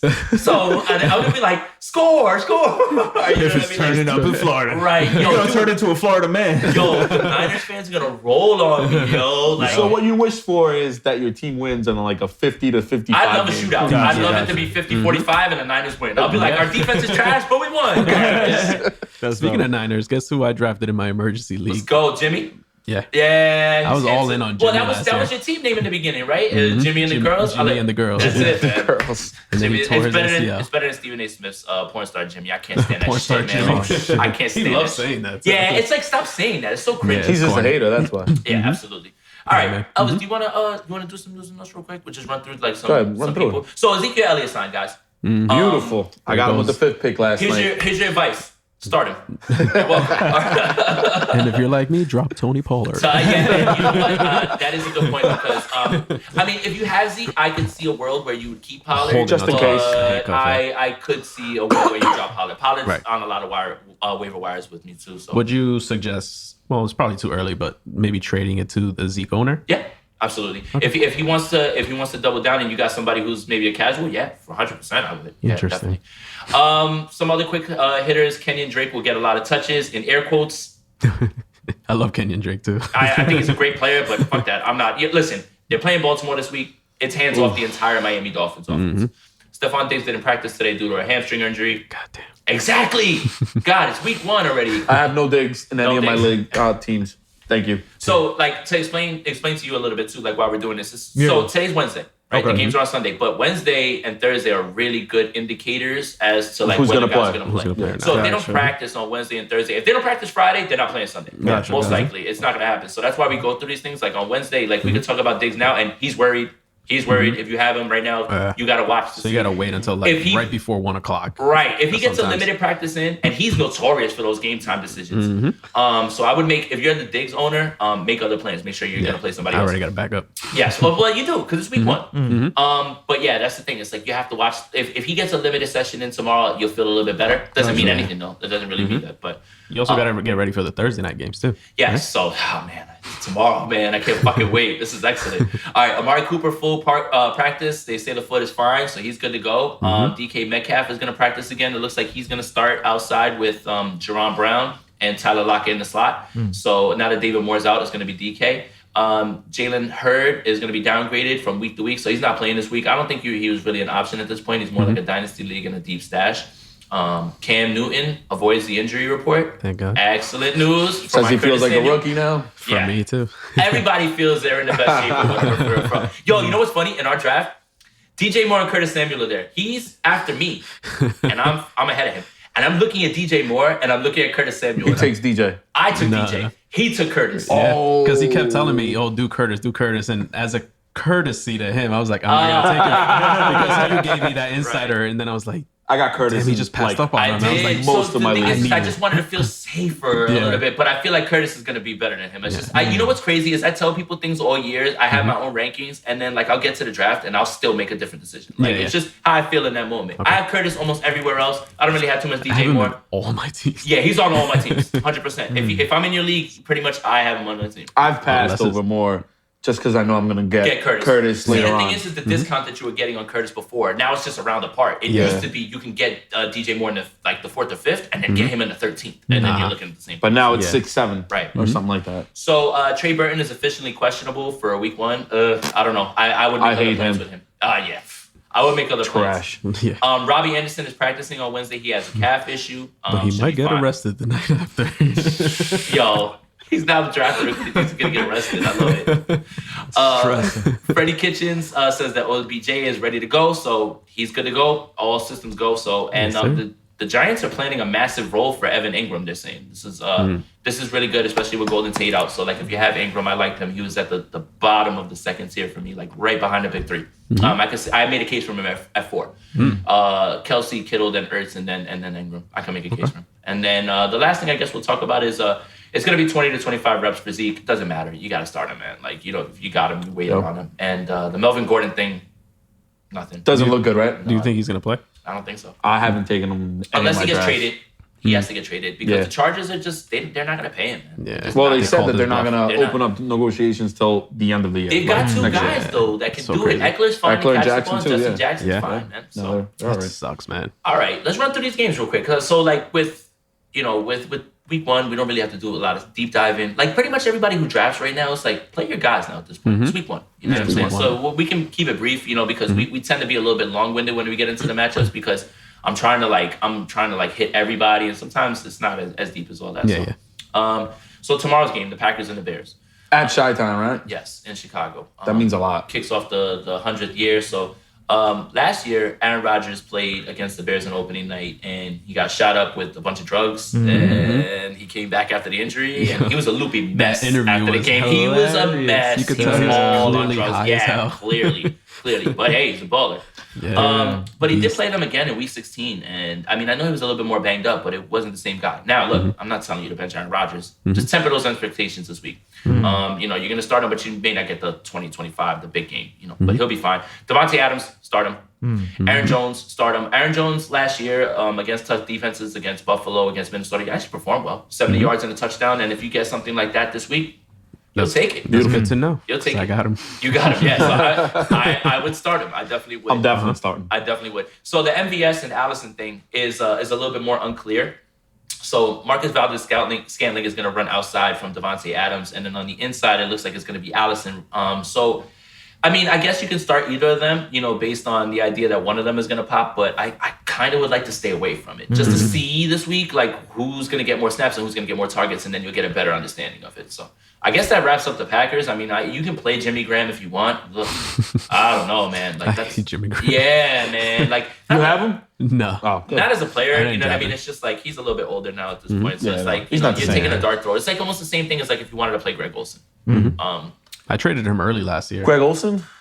Greg Olsen. I feel better starting Greg over Would you start Greg Olsen or Jimmy Graham? Greg Olsen. Olsen. Olsen? Yeah. I would. Higher ceiling for Olsen. Yeah. Pick one. Just say one. yes. You know what though? If you ever have a tiebreaker, right? Let's say you're stuck on two guys that are back. I'm gonna to back, ask right? Rich. Ask him. I've done it plenty of times. I've asked my wife. Uh-huh. Yo, Yeah, whatever they need. Yo, Yo, Mark that's so Ingram, funny, Mark yeah. Ingram or Thomas Rawls.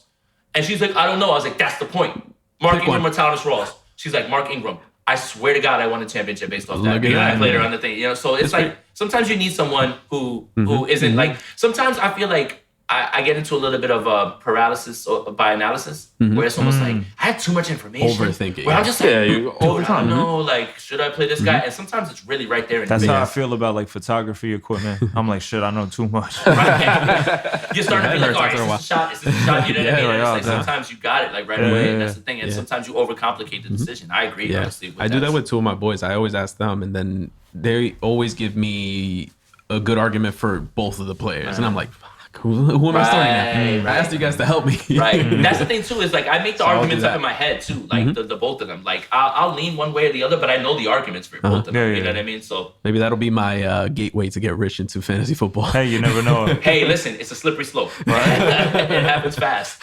Let me just be good luck Richie. You know what I'm saying? Yo, like listen. If, you know what I'm gonna do? If I have a conundrum with I'm gonna send it. I'm gonna send you two names. You don't know who they Hit me. are. Doesn't Yeah. matter. I'm gonna start doing this Yo, thing. if you hit, It's official. It's official. I'm the Charm. wild card. Hit me. I just got like flames that come out. Wild card, baby. Hit me up. yo, you know what's crazy is if you start to hit on shit like that, you need to start charging people. Yo, like, for real. like it's That's not what I like, say. you Good know- luck, Richie. I'm telling you, Like, man. Richie's gonna have a white suit. That's what I'm gonna have. a It pound like, of cocaine on the table. like, why do you look like the dude from KFC? You know what I'm saying? I'll be like, don't worry about it. Nah, the best shit is they pull up and they're like stroking a cat and shit. Yeah, right? You're like, what do you need? Yeah, what you need? Yeah, I'm exactly. allergic to cats. I'll be like, what do you need? That guy's extra crazy. You gotta get the hairless cat. There's a hairless cat. Oh, that's Those a ones- Dr. yo, Evil. Those my are girl, creepy. my girl always wants to get this fucking nasty ass hairless cat. She's like, it's cute, isn't it? I'm like, So no, ugly. No. it looks like fucking gremlin. Yeah, it's She's creepy, like, what man. the It's fuck? creepy. And I'm not a cat person. I'm a dog person. Yeah, I like those too. I mean, I'm good with either or whatever. I've lived with both. Yeah. Dude, I want to get like a monkey named Giuseppe. Nah, I'll be like, Giuseppe, dance for the dance people. for the people. Give me a beer, please. He's gonna have the little accordion. Who doesn't want that? You can have a fucking dog. I don't want a damn dog. I want to just be such a happy bug. Yeah. Be like, Giuseppe, look at you with your striped pants on and your crazy monkey eyebrows. As funny as you say the word Giuseppe, I've always wanted to name something Patricio for some reason. Patricio, he can have another monkey friend. Is that the biggest Patricio name? and Giuseppe, look at them. They're best friends. They dance. All right, so Back to you, New on Zealand. so on the Bears side, honestly, I want to start Montgomery. I want to start Allen Robinson. Mitch Trubisky, I would like to start too. That's not bad this week. The guy that I'm a little bit leery on is Tariq Cohen. Just because we saw his touches dwindle, and I feel like the coach doesn't want to give him the work in between the tackles. So if you play Tariq Cohen, you're banking on 8 touches. I'm with you. It's a no-go just by his name alone. Tariq Cohen. Tariq Cohen. I'm not with it. PPR, man. That's what I was There you going go. to say, though. So- PPR. How about PPR? I'd be all right, PPR, all right, so that's fine, in PPR. But again, you're looking at 8 touches. How many of them are going to be catches? 6. You're hoping for the big play. Yeah. That's my thing, and he's going to get no goal line work. That's all Montgomery. So that's why, people are like, "Oh, should I start Montgomery?" Yes, absolutely, 100%. I am. 100%. So yeah, and then Trey Burton, I'm good on. Those other guys. If you want to take a shot, and this has to be a complete dart thrower, or maybe a DFS play. But Taylor Gabriel, Anthony Miller, any of those guys, I'm not comfortable with them this week. Anthony Miller has huge, massive upside, but I got to see it first. I'll draft him and I'll keep him on my bench, but I'm not starting him this week. So, and then the Bears defense, you're gonna start them. You know what I mean? Like you're gonna get that. You're gonna have to. At this week. So, Yep. We can move on to the Bills and the Jets. On the Bills side, Josh Allen. What do you think this week? Yeah. Yeah, Josh Allen or Sam Darnold if you had to start one. Sam. Really? Oh, wait. The Bills? Yes. I'm sorry. No, Allen, because the Bills' defense is pretty Yeah, good. I would say that the Bills. So, but defense, where are they playing? it's in MetLife. Oh, okay. Nah. I got one better for Allen. you guys. Hold on. Let me just find the Speaking video of here. Josh MetLife, Allen. I just did this event at MetLife, and they were charging $80 for chicken nuggets. Jesus. Yeah, man. They're like nachos were like up there too. They were like more. They were like 95. Were the nuggets fire? Nah, not at all. Then what the hell? They look like like cafeteria lunch. They weren't. It was like Wendy's that was sitting there for like 5 days. And people were like, yo, I'm definitely spending $95 on these fucking chicken nuggets. Real life scenario: Josh Allen versus the Jets or Big Ben versus New England.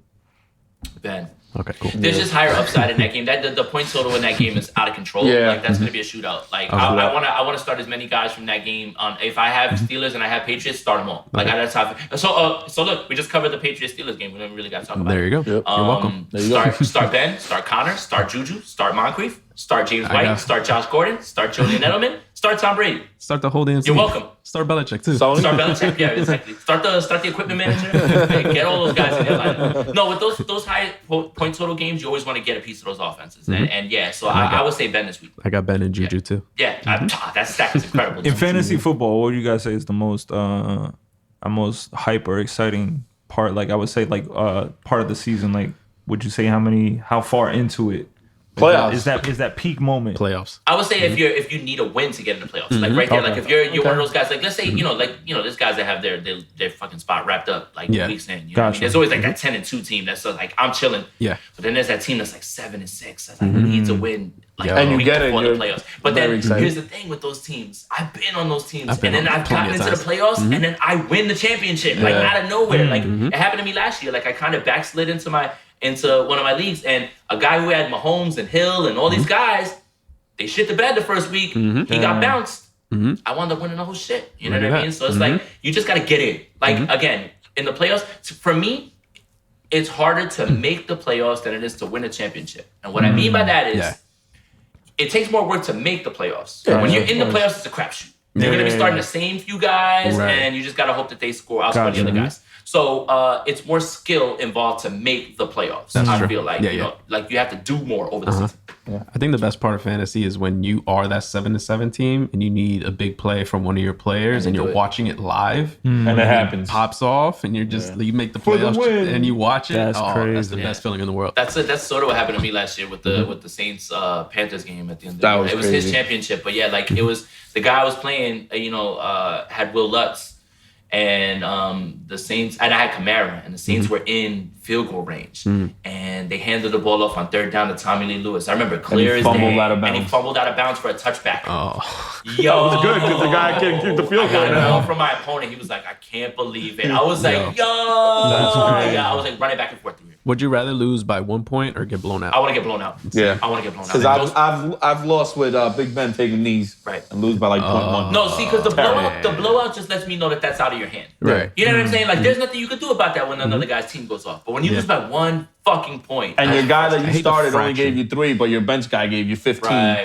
You're like, oh, It is. shit. The fraction of the point losses are the worst. Yeah. But you do need them because if you don't have them, then you have ties, and it's Yeah. fucking stupid. Yeah, absolutely. So on the Bills side, Josh Allen, yeah, he's a streamer this week. I wouldn't feel like crazy going out to play him. I think the thing that everybody's interested in with the Bills is like what's going to happen The in running this backs? backfield now with that McCoy's gone.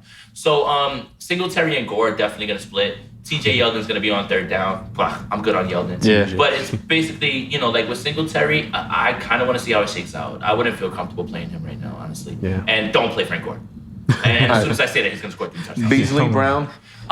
He's a Beasley and Frankenstein. PPR. Beasley and PPR because what Brown? I saw in the preseason, Brown, yeah, Brown. There's a lot of guys that I'd rather play honestly over him at this. I again want to see that, but Beasley I feel a little bit more safe because what I saw in the preseason was Allen was getting the ball quick, just tossing that shit to Beasley. So I saw him; he had like 7 catches in that Panthers game. So That made me look at him a couple times. yeah, man, just keep look. You don't have to draft him. Keep a look on him on the waiver wire. If you want to do the Yahoo thing, here's a pro tip. In Yahoo, you can drop players that have already played to pick up people who are gonna play in the 4 o'clock game. So, for instance, let's say I had somebody on the 1 o'clock game. They didn't do shit. They're on my bench. There's a guy I want to speculate on in the 4 o'clock games. I'm dropping that guy to pick him up. So you could play whoever played. No, you can't play them. You can't play him. You can't play him. Right. They got to be on your bench. Yeah. Okay. So if somebody on your bench, So they don't have to clear waivers. No, there is no waivers because they're still available Oh, immediately in Yahoo. Right. So what I do is I pick somebody up for the 1 o'clock games to speculate. If they don't do shit, I pick the guy up in the 4 o'clock games I want to speculate. Then I pick the guy at 8 o'clock that I want to speculate on. But if he pops, you can keep him, obviously. But if he pops, you keep him on the team. Yeah. Exactly. Okay. Right, and then when everybody goes back, Beasley went off. Let me get Beasley. Oh, shit, he's gone. What the fuck? Exactly. Yahoo's the only platform that really lets you do that. The look on Jay's face is cutting like, this yo. part of the podcast out so nobody can hear People in leagues with me and Jay, don't listen to what I just said. Also, if you have out players, they go into the IR. I drafted AJ Green, and he's on my IR spot. Nice. All right. We had one last year. We don't have one this year. Yeah, we do. Do we? Oh, yeah. Oh, fuck. Damn. So on the Bills side, I think with the backfield, we just want to see how it's gonna shake out. With Darnold, you can try to play him this week. I'd try to stay away. I mean, there's plenty of other options that I'd like to go with. Robbie Anderson is gonna be played this week. Jamison Crowder's the one that's super interesting. I always find myself every year like, yeah, Jamison Crowder time. Same. But like I saw it happening in the preseason, and like Darnold was throwing him the ball, man. So like I again, if you want to take a chance and speculate on Jamison Crowder, do it. And especially in PPR leagues, because he's gonna get 7 to 8 targets easily. And if he brings all those in, that's 8 points. Now you're talking about yardage on top. So, we forgot to ask, who's gonna win the Packers Bears game? Ooh, Chi-Town. I got the Bears. Yep. Same. Bears. My nephew asked me. Bears Packers. Let me go with the Packers. Yes. That's Fuck. it. Thank you for stirring up the pot. Yeah, exactly. Why? Wild card, baby. Bills Jets. Who do you got winning this one? That one's a lot closer. I'm gonna go with the Jets at home, man. I think I got the Bills. I'm going with the gonna Jets. go with the Jets. Yeah. Are we Bell's going gonna with the go Jets? off. Jets. Just because of the luck. That's it. Bell's gonna go Yo, off. watch. Baby. So let's. I want to. I'm glad that we're recording this because I want to run it back. And if you hit all these picks right, yo, dude, you need to start like I'm gonna ask betting you for like the those. lottery Yeah. All right. This is a pretty interesting. I'll leave game. my number right down here. Yo, here's an interesting game. I like this one. The Chiefs and Jaguars. This is a really interesting game. Because the Chiefs, obviously everybody's been drafting Patrick Mahomes. They're gonna wind up playing him, but a lot of people don't remember that the only game that he didn't throw a touchdown pass in was against the Jaguars. Right. He did run one in, so it kind of saved his game. But I'm not telling you to bench Patrick Mahomes. Just Don't do that. right. Don't do Just that at telling all. you to temper your expectations. Right. So apparently we found out that Jalen Ramsey is going to follow Tyreek Hill all over the field. That's excellent. That's going to be really fun to watch, honestly. So, again, you're not benching Tyreek Hill. You're not benching Travis Kelce. I think where we have to talk about a little gray area is Damian Williams. And we didn't talk about it because LaShawn McCoy got cut, and now he's on the Chiefs. Damian Williams makes me nervous now that LaShawn McCoy's in town. I've been telling you all year long. You have. I'm not too excited I could about never get Damian on Williams. board with his second round draft capital. That's too high for a guy Way that too has high. no track record and has been a career backup his entire time. And he's 27 years old. It's not like he's a Right. 23-year-old, Now look, LaShawn McCoy's 31. But LaShawn McCoy just got a $3 million deal. But he's good. And I think he's not washed like that. Thank you. And Like, he's that's the back thing. with Andy Reid. Right. So the offense isn't the same. I think that while people are just dismissing LaShawn McCoy, I think that you need to take a second look at him. And LaShawn McCoy can be had, like, people are off him in the 12th, 13th round if you're still drafting. Yep. Now, do I want to play either of these guys against the Jaguars? No. They're flex plays at the best. Especially You have to, though. You got to go with Williams. well, Damian Williams, if obviously. you took him in the second round, I think you have to play him. But I don't want to be tied down to draft capital, especially because situations are fluid. 3 weeks ago, for you to ask me this question, gung-ho Damian Williams. Yeah. It's a whole different story Because now. he caught that pass. Oh, well. I mean, that's what happens when you put a defensive end to catch to guard him. I was yelling at the screen like, what the fuck are you doing as a 49er fan? That had nothing to do with fantasy. I was like, why is Solomon Thomas running out to go guard Damian Williams? Of course he's going to beat him and dip off on him. So, but, it makes me a little leery of all those guys. I just want to temper the expectations on Mahomes, on Hill. Sammy Watkins, I'm not really interested in this week. He just makes me nervous week to week. I just don't know what to get out of him. Yeah. And Kelsey, you're fine. You're tough and starting. Yeah. Jaguars. We can make this fast. Fournette. And Dede. Fournette and Dede. That's it. Dede Westbrook and Leonard Fournette. Anytime that Leonard Fournette is active, you fucking start him. Because there's a guy that, in the third round that you can get that is going to get 20, 25 touches. His only issue is health. That is his only issue. He can rush the ball for 3.3 yards per carry all he wants, but he scores touchdowns. And that's all that really matters, and that's the name of the game. And they're going to ride him. So I would love to play Fournette, and Dede is a solid wide receiver 3 this week, I would say. Chiefs, Jaguars, who you got in this one? I got the Chiefs. Chiefs. Yeah. Chiefs. Jags. That's it. I like it. He's going to go against the Ravens. Watch him be right too. He's gonna be right on everything. I hope he's right in every single pick. All right. Time to replay this video. Yeah, I can't wait. Honestly, I'm definitely gonna check that out. Falcons Replay Vikings. value. On the Falcons side, it's a tough matchup for everybody. Matty Ice, Devontae Freeman. The one guy that we know for sure that we're starting is Julio Jones. Julio, right, of course. Stop it. I don't care who's on the other side. It could be Jesus. That could cover Julio Jones. And you're probably gonna start Matt Ryan. You're probably gonna start Freeman. I was gonna say I'm starting You're probably Ryan if gonna I start had Freeman. him. The game's in Minnesota. I think where we have to start to decide with them is like, do you want to take the plunge on Austin Hooper? How do you feel about Calvin Ridley? I think Calvin Ridley's the one who has the real good matchup on the field. I'm big on Calvin. No, he's gonna have a great year this year. But I think if they're gonna beat the Vikings defense anywhere, it's gonna be from somewhere else. Right. Like they're not gonna let Julio. Right, of course. They're gonna cover him with. Well, they got Rhodes. Rhodes will be on him, but I'm sure that they'll bracket him a little bit. Even though he's the main guy. But yeah, Calvin Ridley would be the one that I'm interested in. I think that he's gonna play well this week. You know what? I go based off of legacy too, because like when you guys were asking me, it's like I'm not like completely lost with football in that sense, but I know like I had certain friends that San Francisco all day. I had other ones like Dallas and this and that. So like there Stop being friends with those Dallas men. Yeah, please. Sorry. No, that's all right. Yo, it's funny. I went to school with Sean Lissamore. Oh wow. Yeah. So like, it was funny. Like we would be doing like push-up competitions against each other in like high school, and then after that, from college, he got picked up to Dallas, and then what is he on now? I'm not certain. I don't even know. But yeah, yeah. The thing is, it's tough if he doesn't play offense. For Exactly. football, yeah. But again, like I feel like each team has a legacy, and there's they still got that. I don't know. I guess what we say in French, that je ne sais quoi, that like sometimes it just keeps going, and there's a reason why they're well known. Right. You know what I'm saying? So that's what I'm solely basing my guessing. Yeah. Hey, again. That's all you need. Something. Yeah, absolutely, absolutely. And that's why I go to people like like I have a friend of mine like he's like you. He not sports. Like he's artistic. He does other things and everything. Like But I'll ask him something like that, and he'll be dead on because he's just like, yeah, whatever. That's why, like Jay, he rocks with the Kings when it comes to basketball, and I'm like, Sacramento's always been a great team. On top of that, it's just like, not for a while, but but again, like even if you ask me, like now I know it, like it's definitely not like anything close to the Nets. Nets are all right, but a lot better than the Kings. Could be a Knicks fan. Cousins or Josh Allen? Cousins against the Falcons. Cousins, How about you, Elvis? Yeah, at home. How about you, Elvis? This is where we zoom in right here. Cousins. Okay. I'm starting Cousins. I swear to God, Elvis. I'm starting. Whoa! I'm Stop starting. it. I know It's week fucking one. Nah, I know where Leave you me the live. fuck alone, all right? I'm starting Cousins over Josh Allen. So yeah, I like on Cousins that this week, honestly. Yeah, I'm with him. Dalvin Cook. Fuck yeah, we're with that.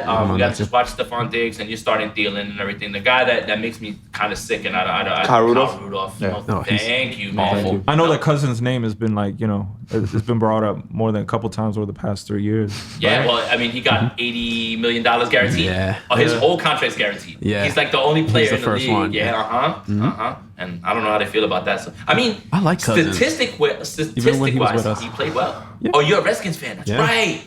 Oh Yeah, you I got like the the jersey like and that? all. Yeah. Yeah, I love that. I love That was that the best thing that ever happened, honestly. I couldn't stop with that for a while, and then I used it as a soundbite too. I just couldn't. I am big on Josh Allen all year though. Yeah. Like I think he's gonna just be his great. matchup though. Just his matchup makes me a little Right. The Jets have a really good defense. Division game Yeah. on the road. And it's got the lowest implied total, I think, of the. If it's not that one, it's the Baltimore and Miami game. It's like one of those two that have the lowest score game. title. Yeah, so that's the other thing. We wanna tie ourselves to guys that have a chance to like really score.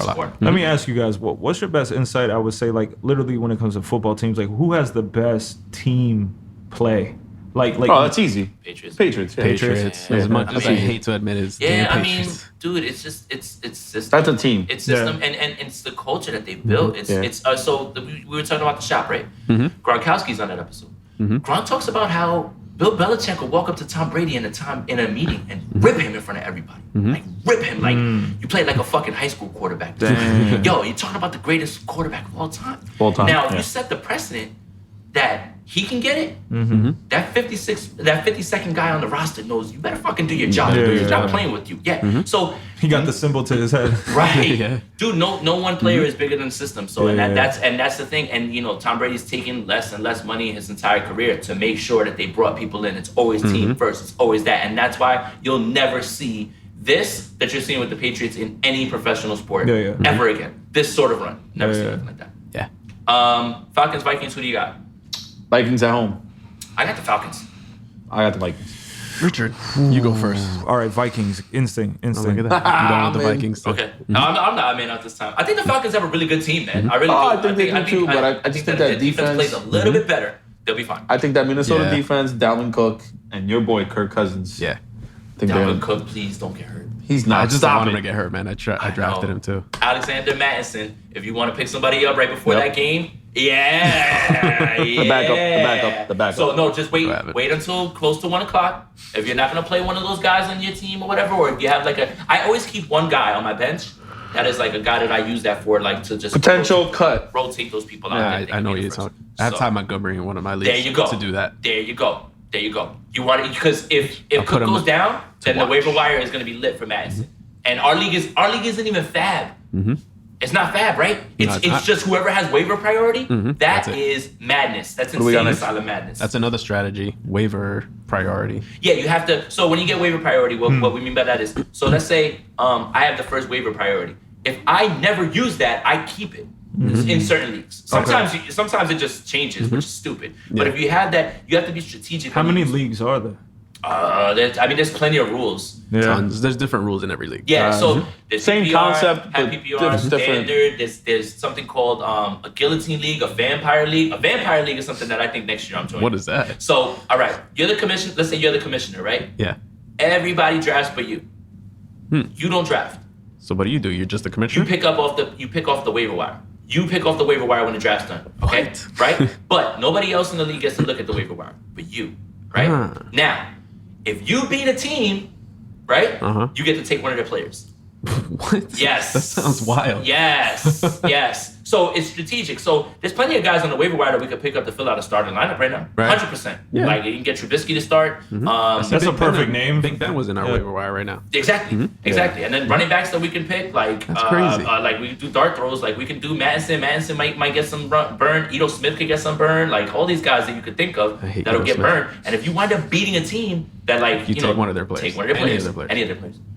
Yeah, That's and wild. you're the only one who has privy to the waiver wire. They can't do anything with that. That's crazy. So what happens if they lose a player? Can they jump on the waiver wire right then? nope, they just have to gotta use keep one of the moving. bench players? They gotta keep moving. Yeah, they gotta keep moving. Yeah, that's because you're at such a disadvantage. You know what I mean? Like if I lost to a guy who just picked up everybody off the waiver wire, I'd be pretty pissed. Yeah. I'd be like, I just fucking drafted all these guys. Like, what the fuck? I'd quit. Yeah, That's crazy. It's a dope concept. I'd love to do it That's for no money interesting. though, of course. For 0 money. I'm not saying. All right. What do we got next? Rams Panthers. This is gonna be a good game. I'm really excited Panthers, about this one. Yeah, so this is gonna be high scoring, I think. Even though the Rams have a good defense. We'll start with the Rams. We're starting Goff. Golf. I don't have Gurley? anybody in my team. So. We're gonna start Goff. We're gonna start Gurley. We're starting Cooks. We're starting Cup. We're starting Woods. We always do this every week with the Rams. I don't feel like we do any analysis. It's just like start all the guys. They're all good. On the Panthers side, we're starting Cam. We're starting McCaffrey. We're Curtis. gonna start Curtis and DJ. And that's it. So this one was pretty easy, honestly. And then Greg Olsen is the one that you may have to. So like Greg Olsen or Jordan Reed this week. Jordan Reed against Philadelphia or Greg Olsen. Olsen. Yeah. Just because Reed is like Mr. Glass. He always gets hurt. Yeah. All right. But when he's on the field, he produces. Yeah, which is So- really annoying. So I think the way that I'm gonna think about it is that I'm gonna go Reed. I'm gonna tell you why. The Redskins have zero chance of winning. Zero chance of winning this game. I'm okay with So that. they're gonna be behind a lot. So they're gonna throw Garbage it out. time. So they're gonna throw a lot. Garbage time. You know Gotcha. what I mean? Like as long as Jordan Reed doesn't get hurt. But my thing is, I feel like this Carolina game is gonna be high scoring. Oh, it is. This game is gonna be all high scoring. And That's why you who wanna start is Cam's favorite receiver? It's Curtis. The big white guy. No, it's not. Curtis. It's a big white guy with blonde big hair. blonde No, it is. So all right. So that's fine. That's why I like. I get That's that. why I like. I get Olsen, it. I you can know? dig it. All right. And after watching All or Nothing, All or Nothing was fire. Rich You know what? Reed. I'm going with Piff Reed. That's it. That's it. That's it. and I got him on my side. and I got Carolina upsetting the Rams. I got the Rams. Ooh. I'll take I got it. Carolina. It's in Let's do Carolina. the Rams. It's in Carolina. Let's do the Rams. Rams? Rich. What's the choices? Panthers Rams or Rams. Panthers? Rams. Nice. Okay. I'm the only one. Let's go. Yeah. But I just want to make sure we remember because we do these all the time on our show, but like we do it drinking, and then it's like at the end of the week, I'm like, I told you the Rams were gonna win. I'm like, no, you didn't. And, and then you gotta go back and Let's listen. rewind. Oh shit, you did say that. You did say that. Now you guys planting to see where I'm like, damn, I'm kind of interested to see. See? You know what I'm saying? Yeah, you're gonna watch the games. It's slippery slope, man. It's gonna start with you watching the games. To see if your choices are right. Now you're gonna start doing the players. So the thing is, you know, my girlfriend at the time, who's now my wife, she was like, you know, you love football. Why don't you ever play fantasy football? And First of all, congratulations. Congrats. We haven't seen you in like years. Yeah, so I just got married to in April, actually. That's Yeah, so, amazing.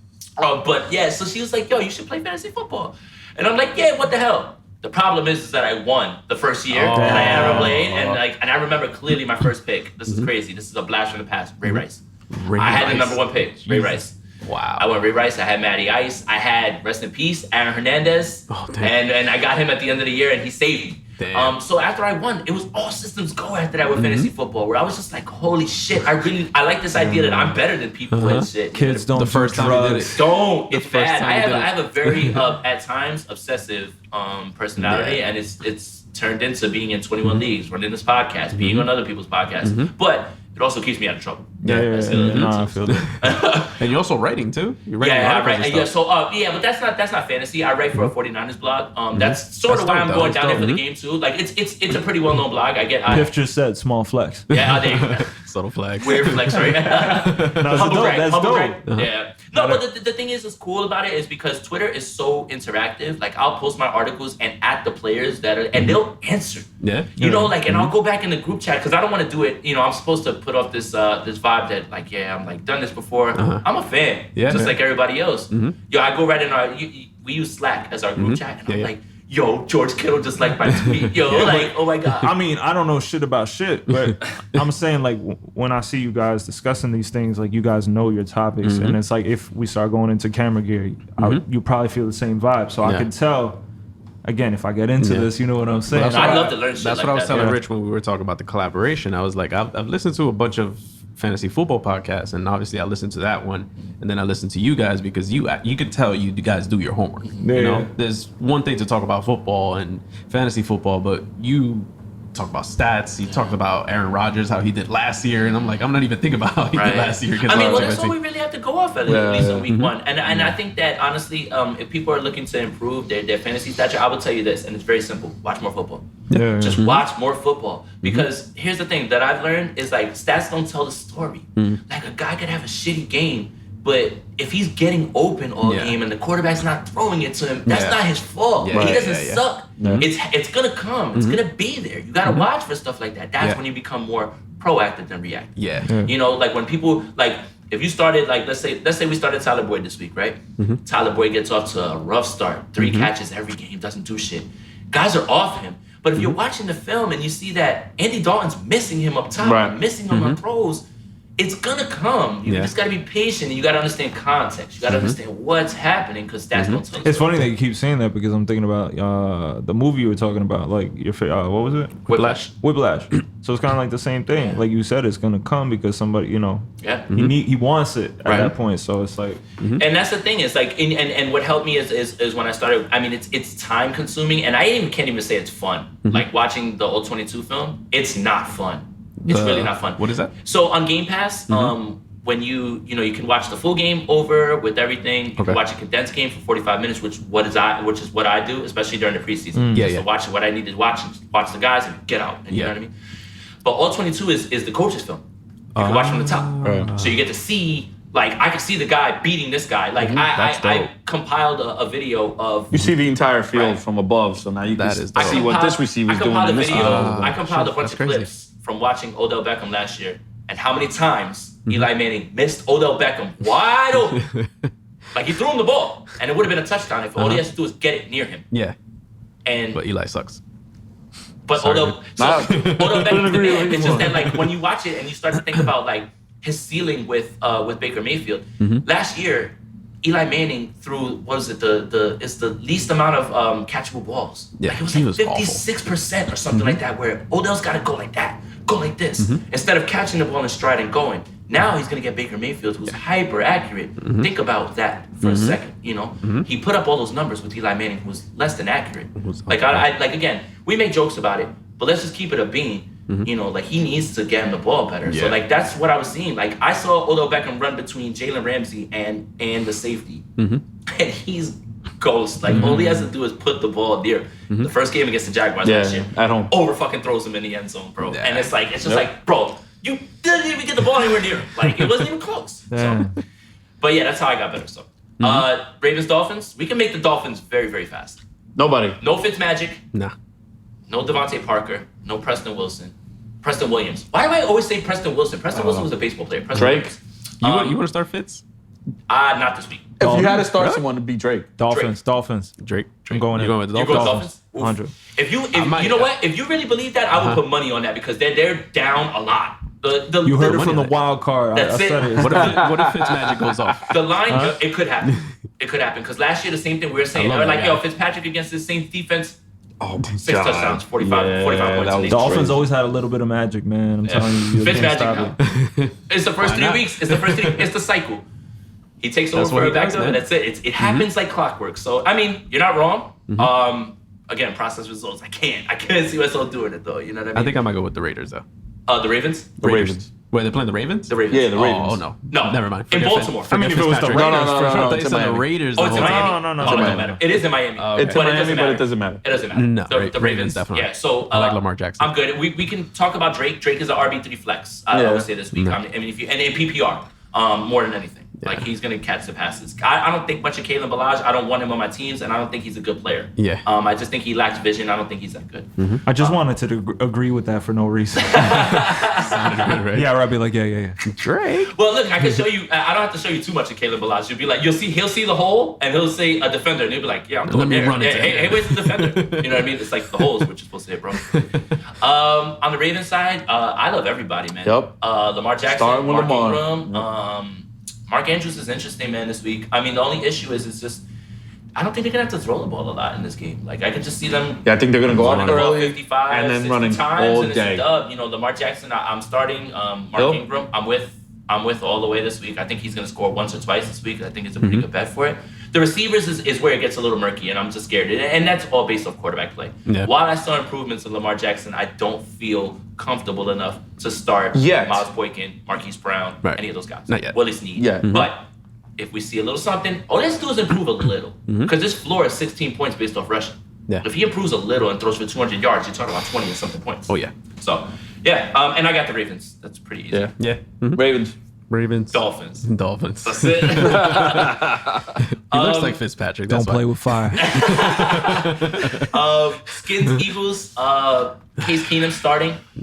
So it would be for me if it's gonna be anybody. Like I really don't feel Darius Geis this week because I feel like Darius Geis is game script dependent. Yeah. Right. Like I feel like if there's any running back that we want to touch, it's not gonna be AP. It's actually gonna be Chris Thompson. Chris Thompson, yeah. And that's kind of sneaky. And I talked about it with Faraz on his. And he was saying the same thing. It's like, dude, they're gonna be getting blown out. Yeah. They're gonna have to throw the ball A lot. We're Am gonna I suck. wrong? But like the Eagles been like out of like. Well, they didn't win the bowl last year. That's what I'm Yeah. saying. Like the No, Skins- they've been pretty good. Yeah. they've They been won the pretty Super Bowl good. 2 years ago. 2 years ago. That's what I'm saying. But like haven't the Skins been like a better team? Like no. We've been awful Yeah. for quite some time. I mean, it's just your owner. Yeah. I think it's Dan Snyder. Our owner is so racist. Oh my God, change the name. Change the name. Start Haskins. That's it. Start Haskins. Thank you. They were debating on starting McCoy. I was like, Dude, we know Case Keenum. I know what Case Keenum is. I'm good.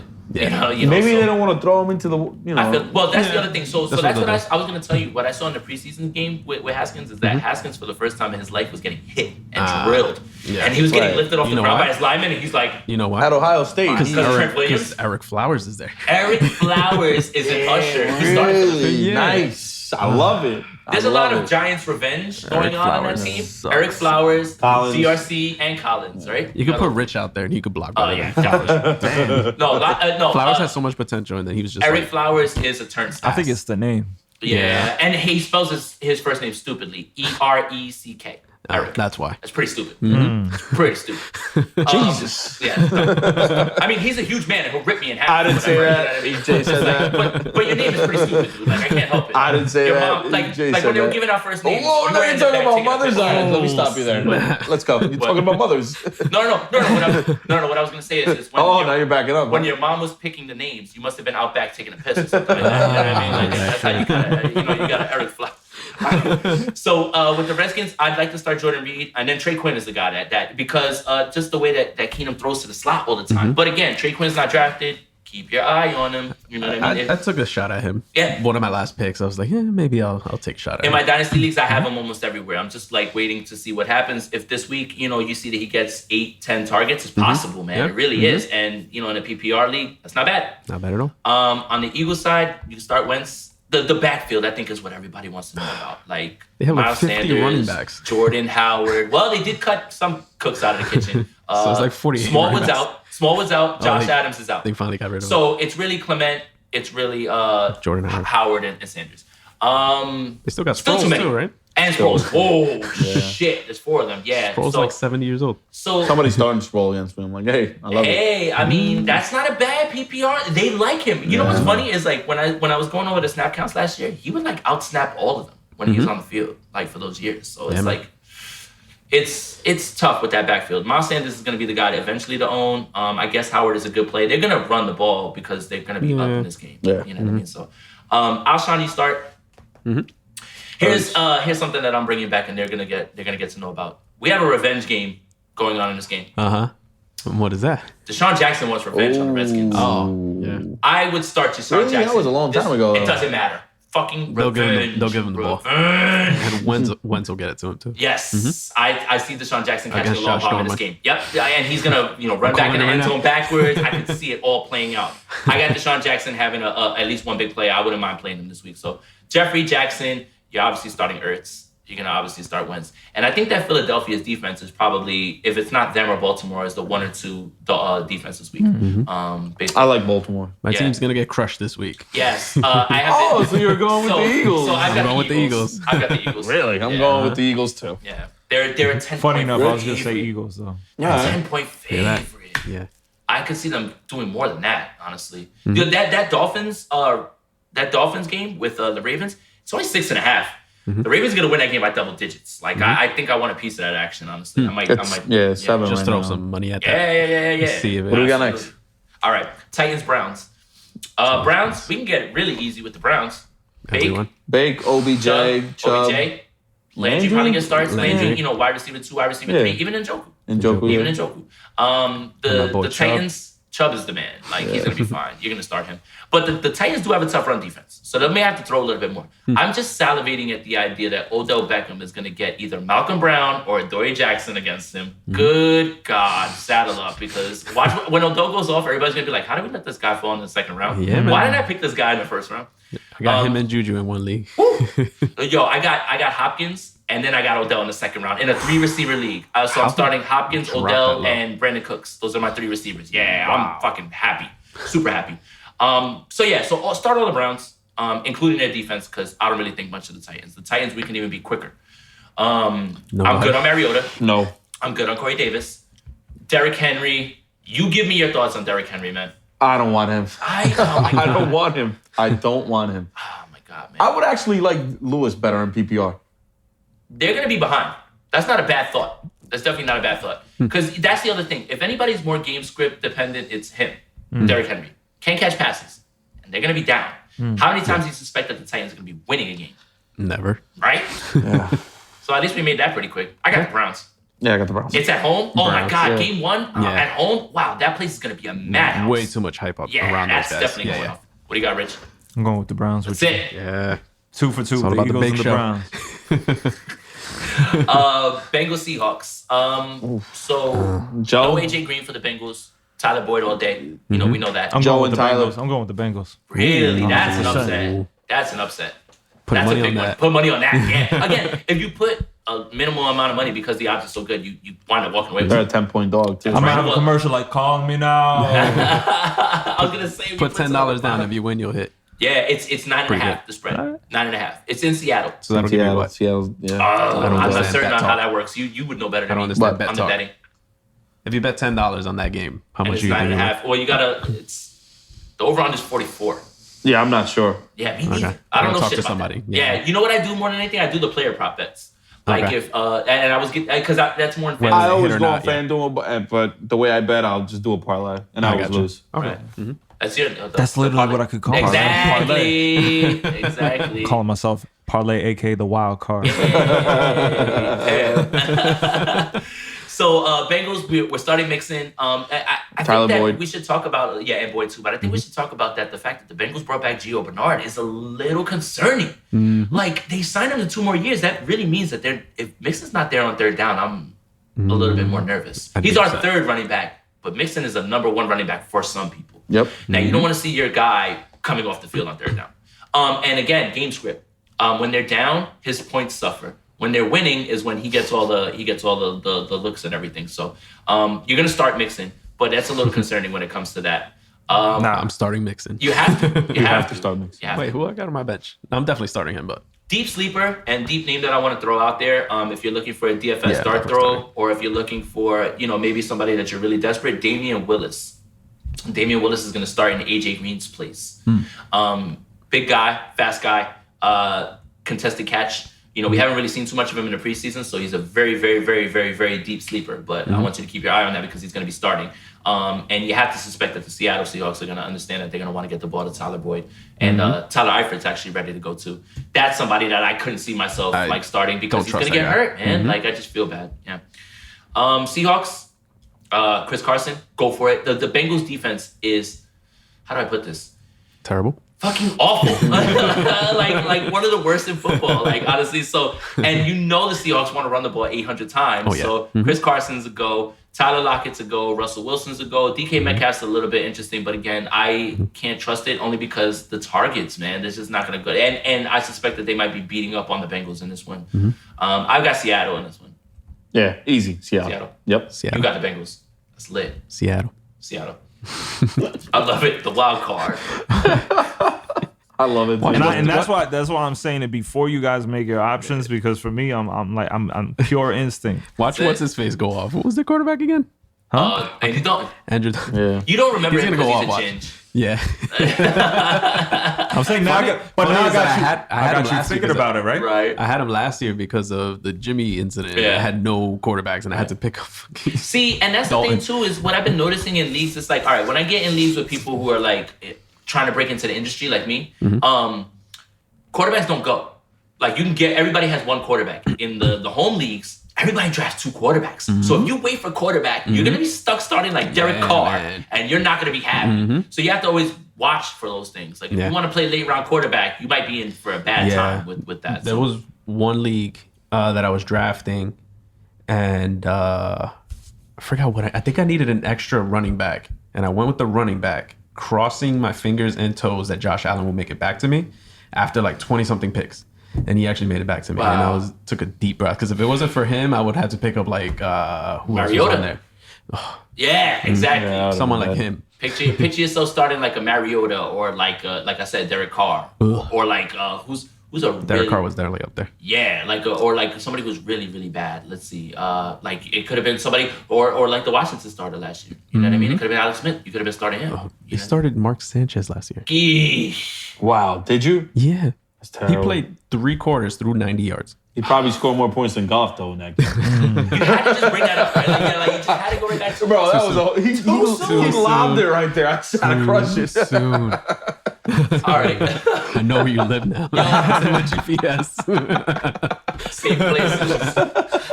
That's why he was throwing the idea that he was a dad before, because it's gonna be like, okay, he has kids, so I gotta Yeah, like. but look at all the toys. What do you mean? As kids. Colts Chargers. This is a little bit more interesting. So with the Colts, I mean, it was kind of like I felt like it was going to be a little bit hands off with Andrew Luck, like not being there. T.Y. Hilton takes a bump down, but like it gets to a point where T.Y. Hilton's sitting in a round where you're just like, You have to take all right, him. I'm taking I him. had Yeah, to, I had to, 100%. yeah. Yeah, the same thing with Marlon Mack. Marlon Mack is sliding, and everybody's just like, whatever. They're still gonna get their points. So that's the thing. It's That's like how I Marlon feel. Mack. Marlon Mack's gonna be the goal line back. So like, I don't mind him. He's RB2. This week. T.Y. Hilton, wide receiver 2, same thing. I took a shot at Funches. Yeah, He's not right bad. on my bench. Not bad. I'm very. I mean, this podcast we're very pro Jack Doyle. But when you start to dig in deep with what Jacoby Brissett did with Jack Doyle that one year, Jack Doyle had like 80 something catches. Yeah, so Jack Doyle is free right now, free in your draft. You can get him in the 14, 15, 16. I think Brissett is going to be a lot better. He is, man. He signed a 2-year deal. Listen, they didn't want to let him go. He did it himself too. Right. There's no agent. So it's him and who? They just signed Brian Hoyer. Brian Hoyer just got signed again. Whatever. But yeah, I think Brissett's gonna surprise some people. But I think that Jack Doyle is gonna be the big beneficiary of it. So like I like Jack Doyle this week. I like Mac. He's good this week, and you could play Hilton. I don't want to play Brissett. I wouldn't. Yeah, I'm good on that. On the Chargers side, Keenan, go for it. Rivers, Hunter Henry, go for it. Eckler, go for it. Justin Jackson's the one where it's like, okay, like, do you want to take a shot at him at a flex? It's up to you. It's whether you think that he's going to score a touchdown or not. I got him on my bench. Yeah, me too. I think I'm gonna try to stay away. do I. Yeah, I mean, if you're desperate, I don't mind this. So, I got the Chargers in this one. Yeah, Chargers. Rich. Chargers always been a good team. I'm going Chargers. Cool. Same. Cool. What do you think of Mike Williams? All right, we didn't even talk about him. Damn, we just glossed over him. I'm starting him. That's my fault. You starting him? Yeah, I mean, so here's the thing. There's two ways of thinking about it. Okay, now he's going to get more targets. They got Tyrell Williams out the way. Okay, but Hunter Henry's back. And they use him in the red zone too. Yeah, true. So that's the thing. So it's like, I don't want them cannibalizing each other. But I think you could play both of them. I mean, not in the same lineup, but I mean, yeah. So when we're adding people who we are starting, we're going to start Keenan, we're going to start Mike Williams, and we'll start Hunter Henry for sure. Cool. So yeah, I'm glad you brought that up. Thank you. I didn't mean to gloss over No, you're that. good. I'm just trying to That's get what I'm through here it. for. Yeah, we're almost there, actually. We're moving pretty good, so we're almost done. Giants, Cowboys. Elvis. Saquon Barkley. Come on, stop. All right, Ingram. Yes. And Sterling Shepard. Yes. We're done. Yep. Cowboys. Let's go even faster. Oh. Zeke. Dak. Dak. Cooper. Yeah. Cooper, yeah. Cooper scares the shit out of me, man. Like, he has What, 'cause of his injury? He has those highs and then he has those lows, Yeah. man. Like, he's not consistent. But yeah, you're gonna start him. Dak is a little bit more interesting to me. I don't know, man. Actually, no, I wouldn't start Dak. I don't want to start No. Dak. So like Dak or Josh Allen. Josh Allen. Ooh, Josh Allen. that's a good one, right? I like Rich. it. I'm going with the Cowboys on this one. Well, the Cowboys are gonna win this game. Yeah, for sure. But Dak or Josh Allen. Dak or Josh Allen. I'm feeling Josh Allen. There you go. Damn. There you go. Don't tell I'm me you gonna go have. with Dak. Dak. Yeah. You know what? Now that I said it out loud, I think I would too. Yeah. Yeah. Just because Even though I really like Josh Allen. Me too. I went all in on him this the year. Jets, but the Jets have a better defense. I would say, like, that's the thing. That's And- true, too. And Dak's home. Right. So yeah, if the Cowboys lose this game, it's gonna be all like panic mode because everybody's there. Well, hello. Yeah. I'm going with the Giants, hands down. Nice. And not because I'm a Giants fan. Well, it is because I'm a Giants fan. Say it. Anybody from here that says that? The Giants fan, I got a question. Over or under 5 games Under. Wins? that they pull Eli. Win. Oh. If we start the season off, it's got to be like, I'm going to say like 2-7. Then they'll pull them. Damn, That that's long, 9 you think? games. Yeah, I think so. You think they'll wait that long? I think they'll wait that long only because they've been saying it that they're not going to start him, and I think they're going to hold true to that. And then it's going to get like really nasty, and the media's going to get on crazy, him, and the fans are nuts. going to get The on fans are gonna start him, pushing for it. and you're going to hear it at the stadium when they're playing at home. Yeah. And I think it's going to take that long. I think if they go to like 2-7 or something like that. What if they start off 0-5? Yep. Oh, that's easy too. That's easy too, bro. That's easy too. Okay. You know? I can see a world where that's happening. But I don't think, a lot of people writing us off. You know what? I think we have such a better offensive line this year that I think we can make some noise. Maybe not make the playoffs, but even win 8 games or 9 games. Yeah. I think so. Yeah. Especially in that division. I know I'm a I'm Giants less fan. optimistic. Let's just say that. When you said over/under, I thought you meant wins, and I've got them under 5. Under 5. Okay. Under Yeah, I 5 can see that. wins. 4 wins. How about You you? hear it first here. Under over 5 games. That For they him? pull Eli, yeah. Oh no, I think once they get off to a bad start, they go 1-3, 1-4. The media frenzy is going to be too Pulling much, him. honestly. And I think that Pat Shurmur has to try to save his job. I don't know if they go away from him, but I think that he knows that Daniel Jones is probably going to be his best bet to win games. And It's interesting crazier things have happened. how it flips from It- draft day to now. It does, man, and I think that I think they put Jones in good positions to look good for that reason. Yeah. So like when they I believe when that. they make the move, they're gonna be like, dude, did you see him playing? Exactly, yeah. That makes sense. Yeah. So Lions Cardinals. I'm really interested to see this game. Yeah. The Cardinals, I gotta see what this air raid offense is because they've kept it so vanilla and it looks so bad. So bad. I think that they're playing a little possum because they're gonna be the most fun, horrible team to watch. Yeah. This is a team that's gonna win 5 games. Yeah. They're gonna be fun as shit to watch on offense, man. That's how I felt about Baker last year. Exactly. Exactly.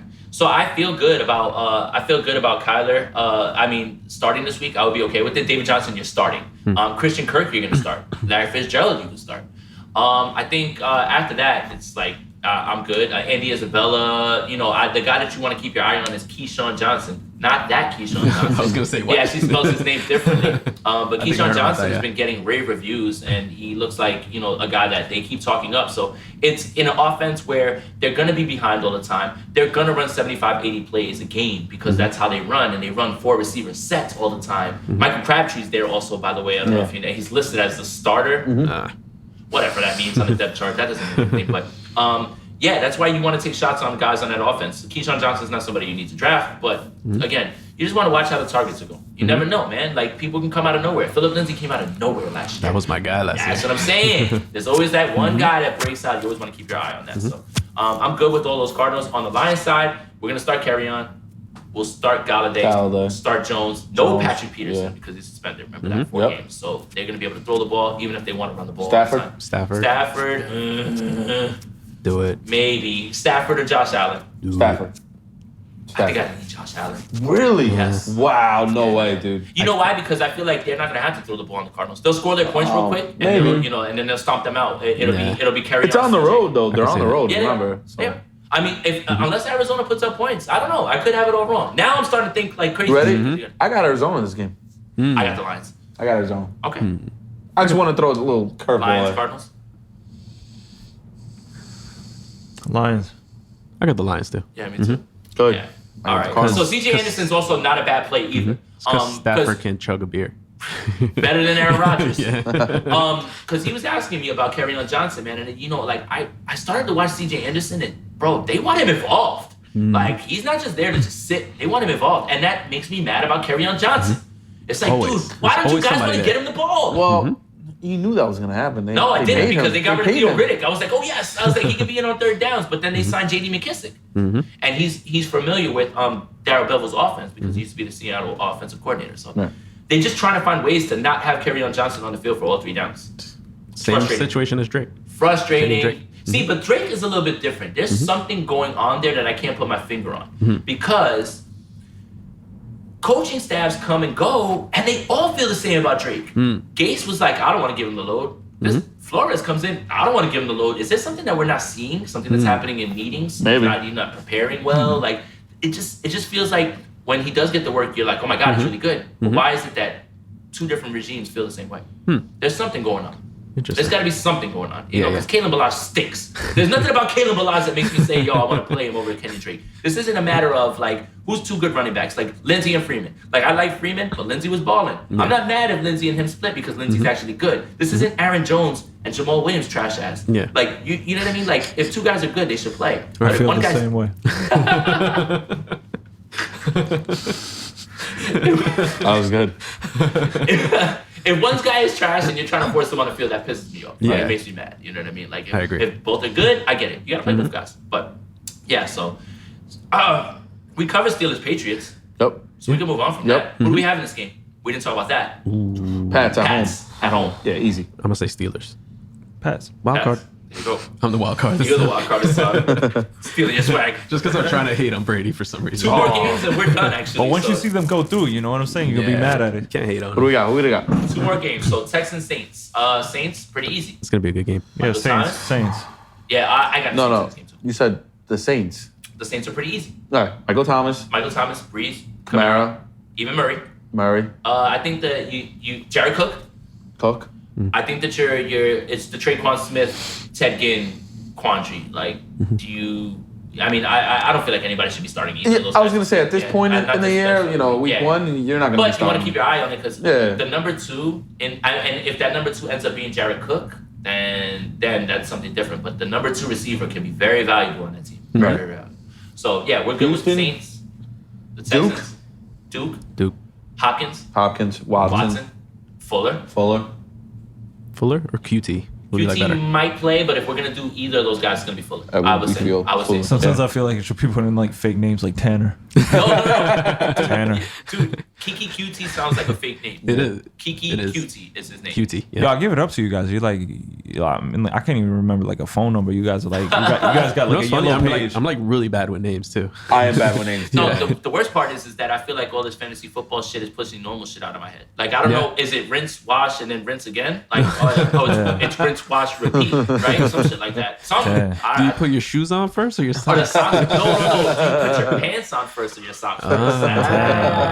I think you're a serial killer if you put your pants on first and then socks, right? Unless, I don't know, you just came out the it's the other shower way and you're around, like, no? fuck, I can't put these socks on. I think it's socks first. I go pants I first. put pants first. Pants first, Elvis. Yeah, pants first. You're off the pod. I can't. I think you put socks on first. You're a serial killer. Yeah. Really? Oh shit. Yeah. Oh shit! I'm a serial killer. Yeah. Plot twist. Plot twist. Yeah, I got the Saints in this game. Pretty easy to know who to start. This is gonna be a high scoring game, I think. Saints. I got Saints. I got Houston. Houston. Yeah. Nice. Okay. I like Deshaun Watson. Well, Laramie Tunsil's there, so now Deshaun Watson's backside is a little bit more covered. So this line went from bad to average. Mm-hmm. Yeah. Okay. Carlos Hyde, no thank you. Also, no. Whatever team he's on. He stinks, man. God, I mean, I loved him on the Niners and everything, but he's just declined everywhere he's went. He's just not. I mean, there's a reason that he's He traded from here traded, to there, here to yeah, there. You know what I mean? yeah. So, I would have been way more scared about Duke Johnson if LaShawn McCoy showed up. Like, if they would have got him, I'd have been like, oh shit. You know what I mean? But like, I was like, so Carlos bad, Hyde? Oh, I was like, it's still all Duke. Yeah. We're good. From the start, I felt the same way. All right. Let's see if we feel the same way on this last game. Broncos Raiders. The Raiders, I guess you're gonna start AB. You have to. You're gonna start Josh Jacobs. You have to. Josh Jacobs has a brutal schedule to start the season. Yeah. The first 4 weeks. Here's what I want you guys to do. Watch the Josh Jacobs owner the first 4 weeks when he doesn't perform well, and then pounce on Try his to ass snatch and him. trade and get him for nothing. Because after his bye, everything clears up and he should be fine. You're gonna start Jacobs, but you gotta temper your expectations this week. I think that the Oakland Raiders suck, like as a team, and I don't think they're gonna be well. They're not gonna do well in this game. I've got the Broncos winning, obviously, clearly. I was gonna say I'm riding with the Broncos like OJ. Yeah, that's it. Excellent. That's another good. Excellent. We about to murder that ass. Speaking of serial killers. I got the Broncos. I just too. thought that was a good connect between No, guys. it is. great. That And, was the, perfect. and the white Bronco on the team is Joe Flacco now. So Yeah. there you go. Oh, look at that. Especially with that name. Pull it all together. Yeah. Flacco. There's Pulling the no- Flacco. There's You know no what? white. Yeah, exactly. There's I no was white gonna- names in that. Be the wild card on this one and do the Raiders, but now that you mentioned Flacco, I'm going with Flacco. I know he does, but I'm rooting for the underdog. So we'll do AB. We'll do Jacobs.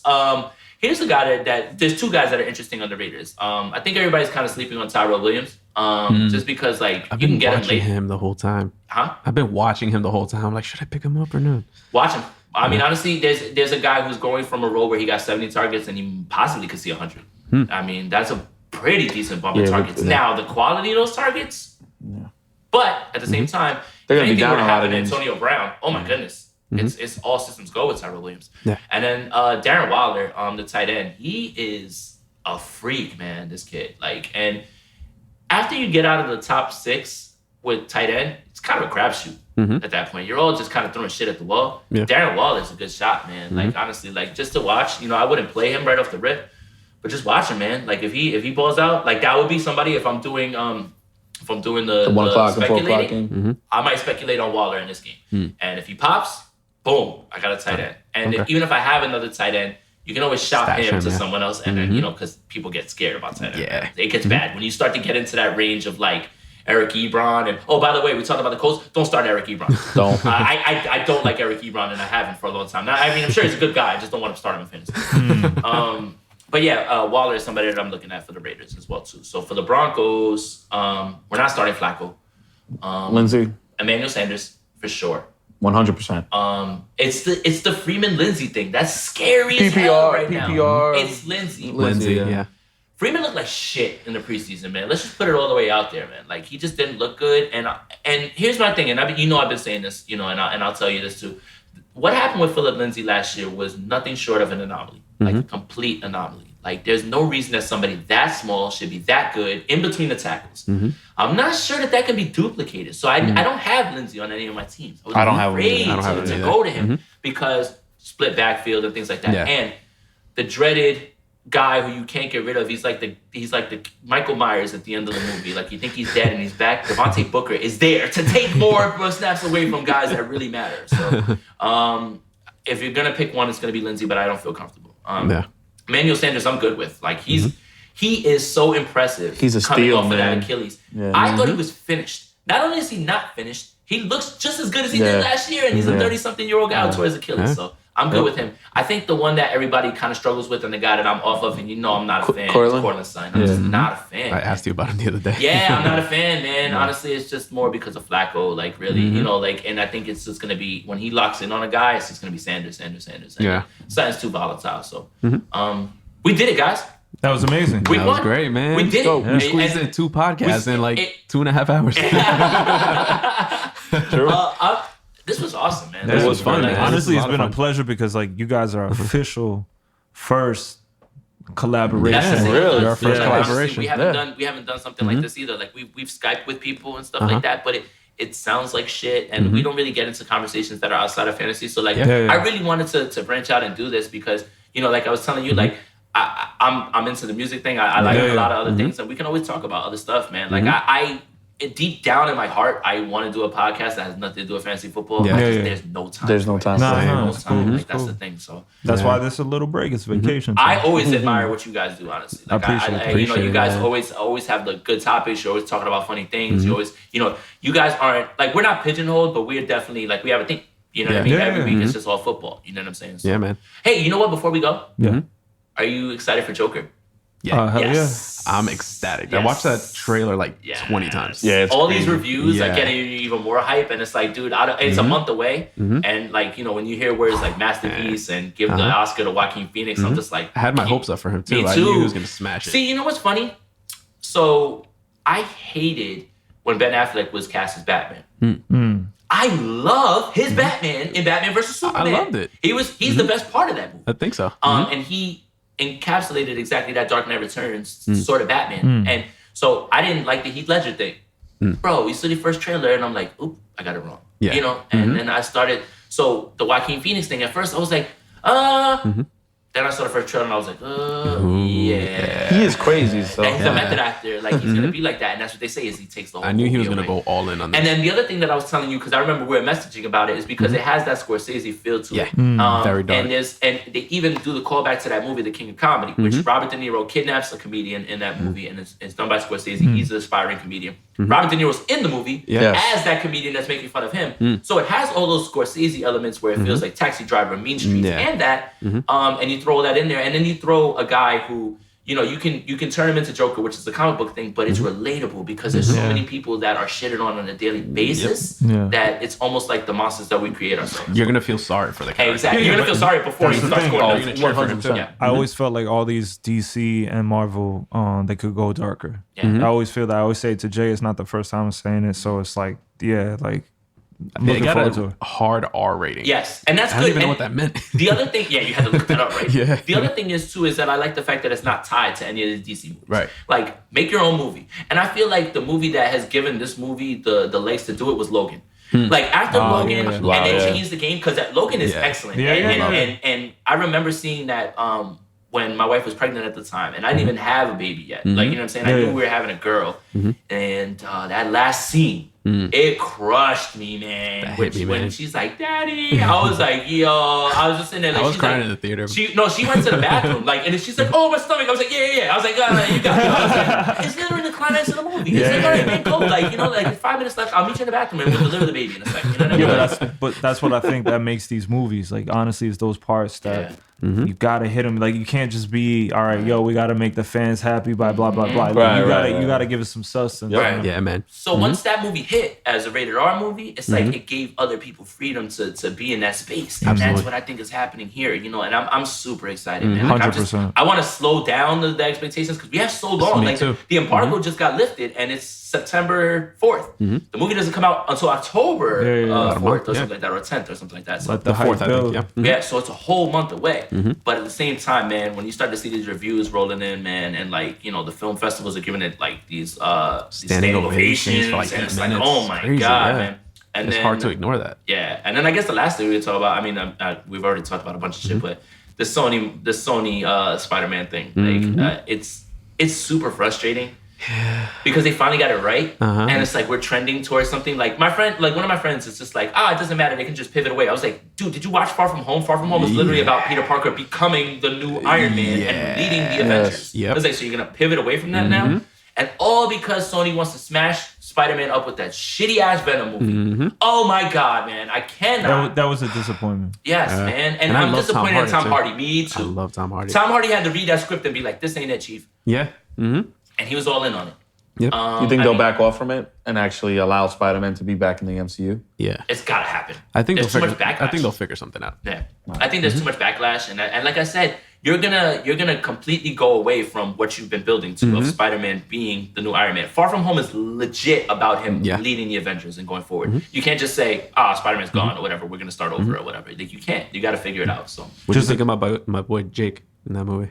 Fucking man, yo. I knew it though. Like, if you know anything about comics, you knew what was happening with him. And that's his origin story about him making up the villains, just like this guy from Incredibles. Right. The villain in Incredibles. Right. What is his name? The guy was making up all the villains so he could be the hero. His childhood fucking idol, right? Yeah, was a little his kid. name? I don't remember. I can't remember. You know what I'm talking about? The guy with the orange hair. I know exactly. But it's the same exact thing. Like, that's exactly his story. Like, he Incredible. He wants to be a hero, so it was good. I loved Far From Home. That's like up there. I always told Jay I want to see Carnage with Jim Carrey. Yeah, they could have did that. Oh They god, could've. just don't do that one with Woody Harrelson. No. That last line in that movie made me even more furious. Like, I was already mad. Like, I was already mad watching it. I'm like, let me watch this. And when he said, "There's gonna be carnage," I was like, "Yo, was super cheesy. who let that slide?" There's no one super like, cheesy. there's no one like looking at these scripts like, let's take that line out. Yeah. Let's not. They put should have that just in. left it at having his name on there and then just showing his face. Yeah, Cool. or just being like, "I'm glad you came to interview me," and just close it off. We'd have been like, "Oh shit, carnage!" Yeah. That was it. That the wig was shitty, and that line was shitty. Yeah, the wig was The terrible. wig was shitty. That was real bad. Speaking of Woody Harrelson, before we go, Zombieland. Oh, I can't fucking wait. Part 2. Yeah. Oh, yes. Yes. See, that's a movie too that I felt like, I'm like, all right, damn, y'all waited too long, and then I saw the trailer and I was like, Yeah. oh, I get it. We got I was any like, Star Wars fans in the building? Yeah, I like Star Wars. I heard yeah. crickets. All right. yeah, nah. I am. It's just that I didn't like Last Jedi. No. I like the brave direction that he went. Like, he wanted to do something completely different. You know what I don't like is that I mean it's kind of called for, but like what they have is just like the synopsis never really changes. It's kind of like with each, if you subcategory the trilogy, he's like, all right, you have New Hope to Jedi Strikes Back. You have that basis. They use the same one for episode 1 through 3, and now they're doing the same thing with the Disney. I do like the characters, the format, like how they're putting it together, especially with the advanced technology we have now. But I'm kind of like on that same. They're doing it all right for Disney. Maybe they can save it with this last one. My thing is too is like Star Wars back in the day. I mean, I obviously wasn't alive, but I'm talking about like even when they did the prequel trilogy. Yeah. It was an event because it was every 3 years. True. Now you're talking about Every year. every Almost year there's a every movie. year, yeah. There's Solo. There's the show. There's this. Like. But it's funny, the Star Wars in-betweens has to are be special. doing pretty well in comparison to like the big movies. So like Solo was okay, but I'm talking about Rogue One. Rogue One killed it. I love Rogue One, Right? man. Yeah, I was. it I Such reminded a me nice of Battlefront. bridge. yeah. Such a This nice is where I bridge. stay quiet. Yeah. You didn't really like Rogue One. No, I was never a big Star Wars person. Oh, okay. Yeah, I mean, this is fantasy football for him. yeah. Well, So look, stay Star quiet. Wars is look. I find myself. I can't even say that I'm like the biggest Star Wars fan, but I always watch all of them. Yeah, You know what I mean? Mm-hmm. And Same with me. And the thing is with Rogue One, like I could watch that Darth Vader scene at the Yo, end on that a got me loop. so hyped. Why don't they Like, do a movie where Darth Vader's a serial killer like that? Like, yo, like come on, man. Because he Did was you see like, the he's fear? like, he just came in. He's like, you're all bitches, and he's just throwing them against the It's, wall. it's like the whole room is black and you just see the lightsaber. And I was like, oh, Yeah. y'all are all fucked. Yeah. But then the other thing that's really cool about that is if you watch Rogue One side to side and then you put New Hope right on, Oh, that's my seamless. God, it's so That's sick. really cool. Honestly, they really got Yeah. that one off. While I wasn't like super huge on Rogue One, I thought that end scene was like, I was like, wow, that's really like I could watch Darth Vader murdering those people like that shit was on a loop. Like make him like Michael Myers. Make him like where you don't want to see him in the room because you're all dead. Like make it like that. Like Yeah, they yeah, could yeah. do that. So I like to see a Vader. So Vader. So we're almost. I'm sorry, you guys are done? No, Yeah, I'm I'm done. done. Okay. I didn't mean to cut you off. But we're 2.5 hours in already. Whoa. Wow. So, you guys have any final thoughts? No, man, just thank you. Wanna throw Thank you guys out there? man. Thank you know, for allowing us. Social handles and stuff? Yeah, Fantasy Bros Pod on Twitter, Fantasy Bros Podcast on Instagram. You can follow me on Twitter. I'm gonna put this out there just so you know. My Twitter is strictly football. Like I don't talk about anything else really. Like maybe I'll throw movies in there here and there or whatever, but it's like strictly football. So like if you want like game film and stuff like that, and if you want like my thoughts on players, I usually put that on there.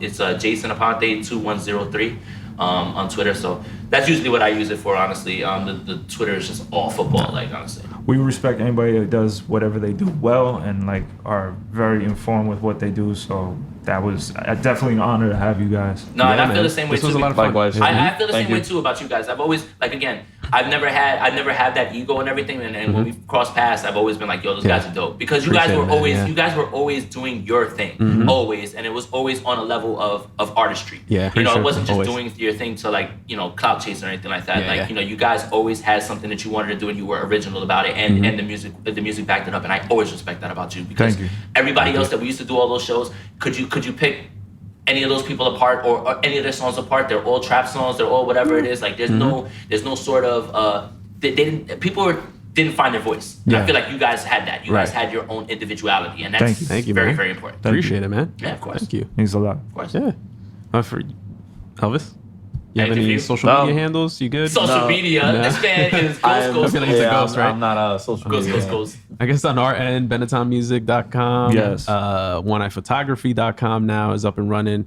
Our music is going to come down in the next few weeks because we just signed a distribution deal with somebody. No way. Congrats, Congrats, guys. man. That's excellent, man. So Awesome. the music, I'm excited, man. Can we say it yet? Yeah, let's do it. All right. We Yes. signed through The Orchard, which is a subsidiary from Sony. So Wow. we're technically signed under Sony distribution deal. Wow. So we have to take our music down and then put it back up with them. So this is our first collab podcast, and it's the first time we're putting it out. Oh First man, announcement, congrats, man. guys! So wait, so they Congrats, made you man. take the music down because they're gonna distribute it themselves and they want Exactly. Yeah, we got a So we whole have to do new it through deal them on the now, table. so. So. That is excellent, guys. Yeah. And that's Good for hard you. work pays off. Yep. Yeah, man. I Thank can't wait you. to see what's next, man. Thank you, guys, man. and then you guys are gonna have like backing now, so like the sky's the limit now for Yeah, you guys. man. And I'm so excited. So Don't That's forget about awesome. the little guys. No, we won't forget you No, guys. that's awesome. We're just man. gonna is take this and great. put it on a bigger scale. Yeah, Great. that's it, That man. is I'm excited for you guys. That's Thanks. excellent. So we got that. We just put the photography website up, oneeyephotography.com.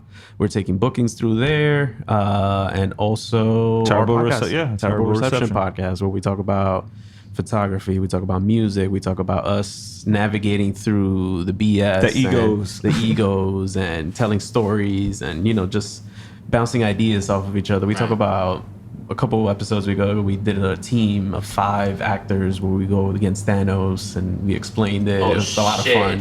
Stupid Oh, little no, I things gotta go like back that. and watch so. that then. Yeah. I'll tell you which I episode need a that break is. from football, so I think I'm gonna watch that. Honestly, yeah, because when I get back, I'm gonna be tempted to like start looking at matchups and everything. And I'm like, just stop! I already talked about it enough. Like, enough.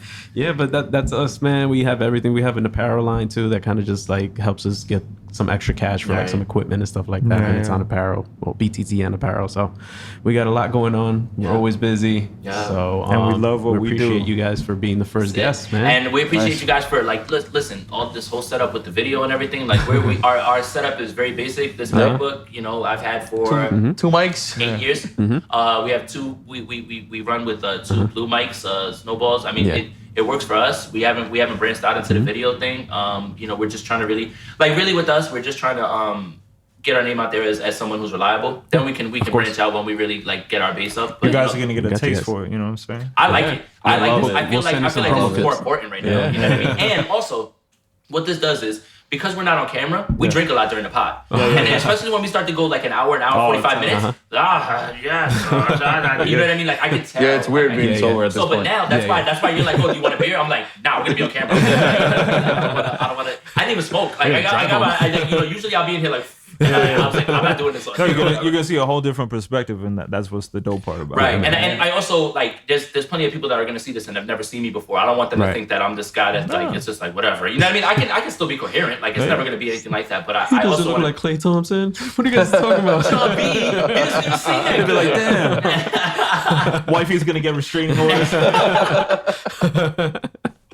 No, but it's been a pleasure, and like man. honestly, this is how we wrap it up. I always say, let's hit them with the intro and the outro. 1.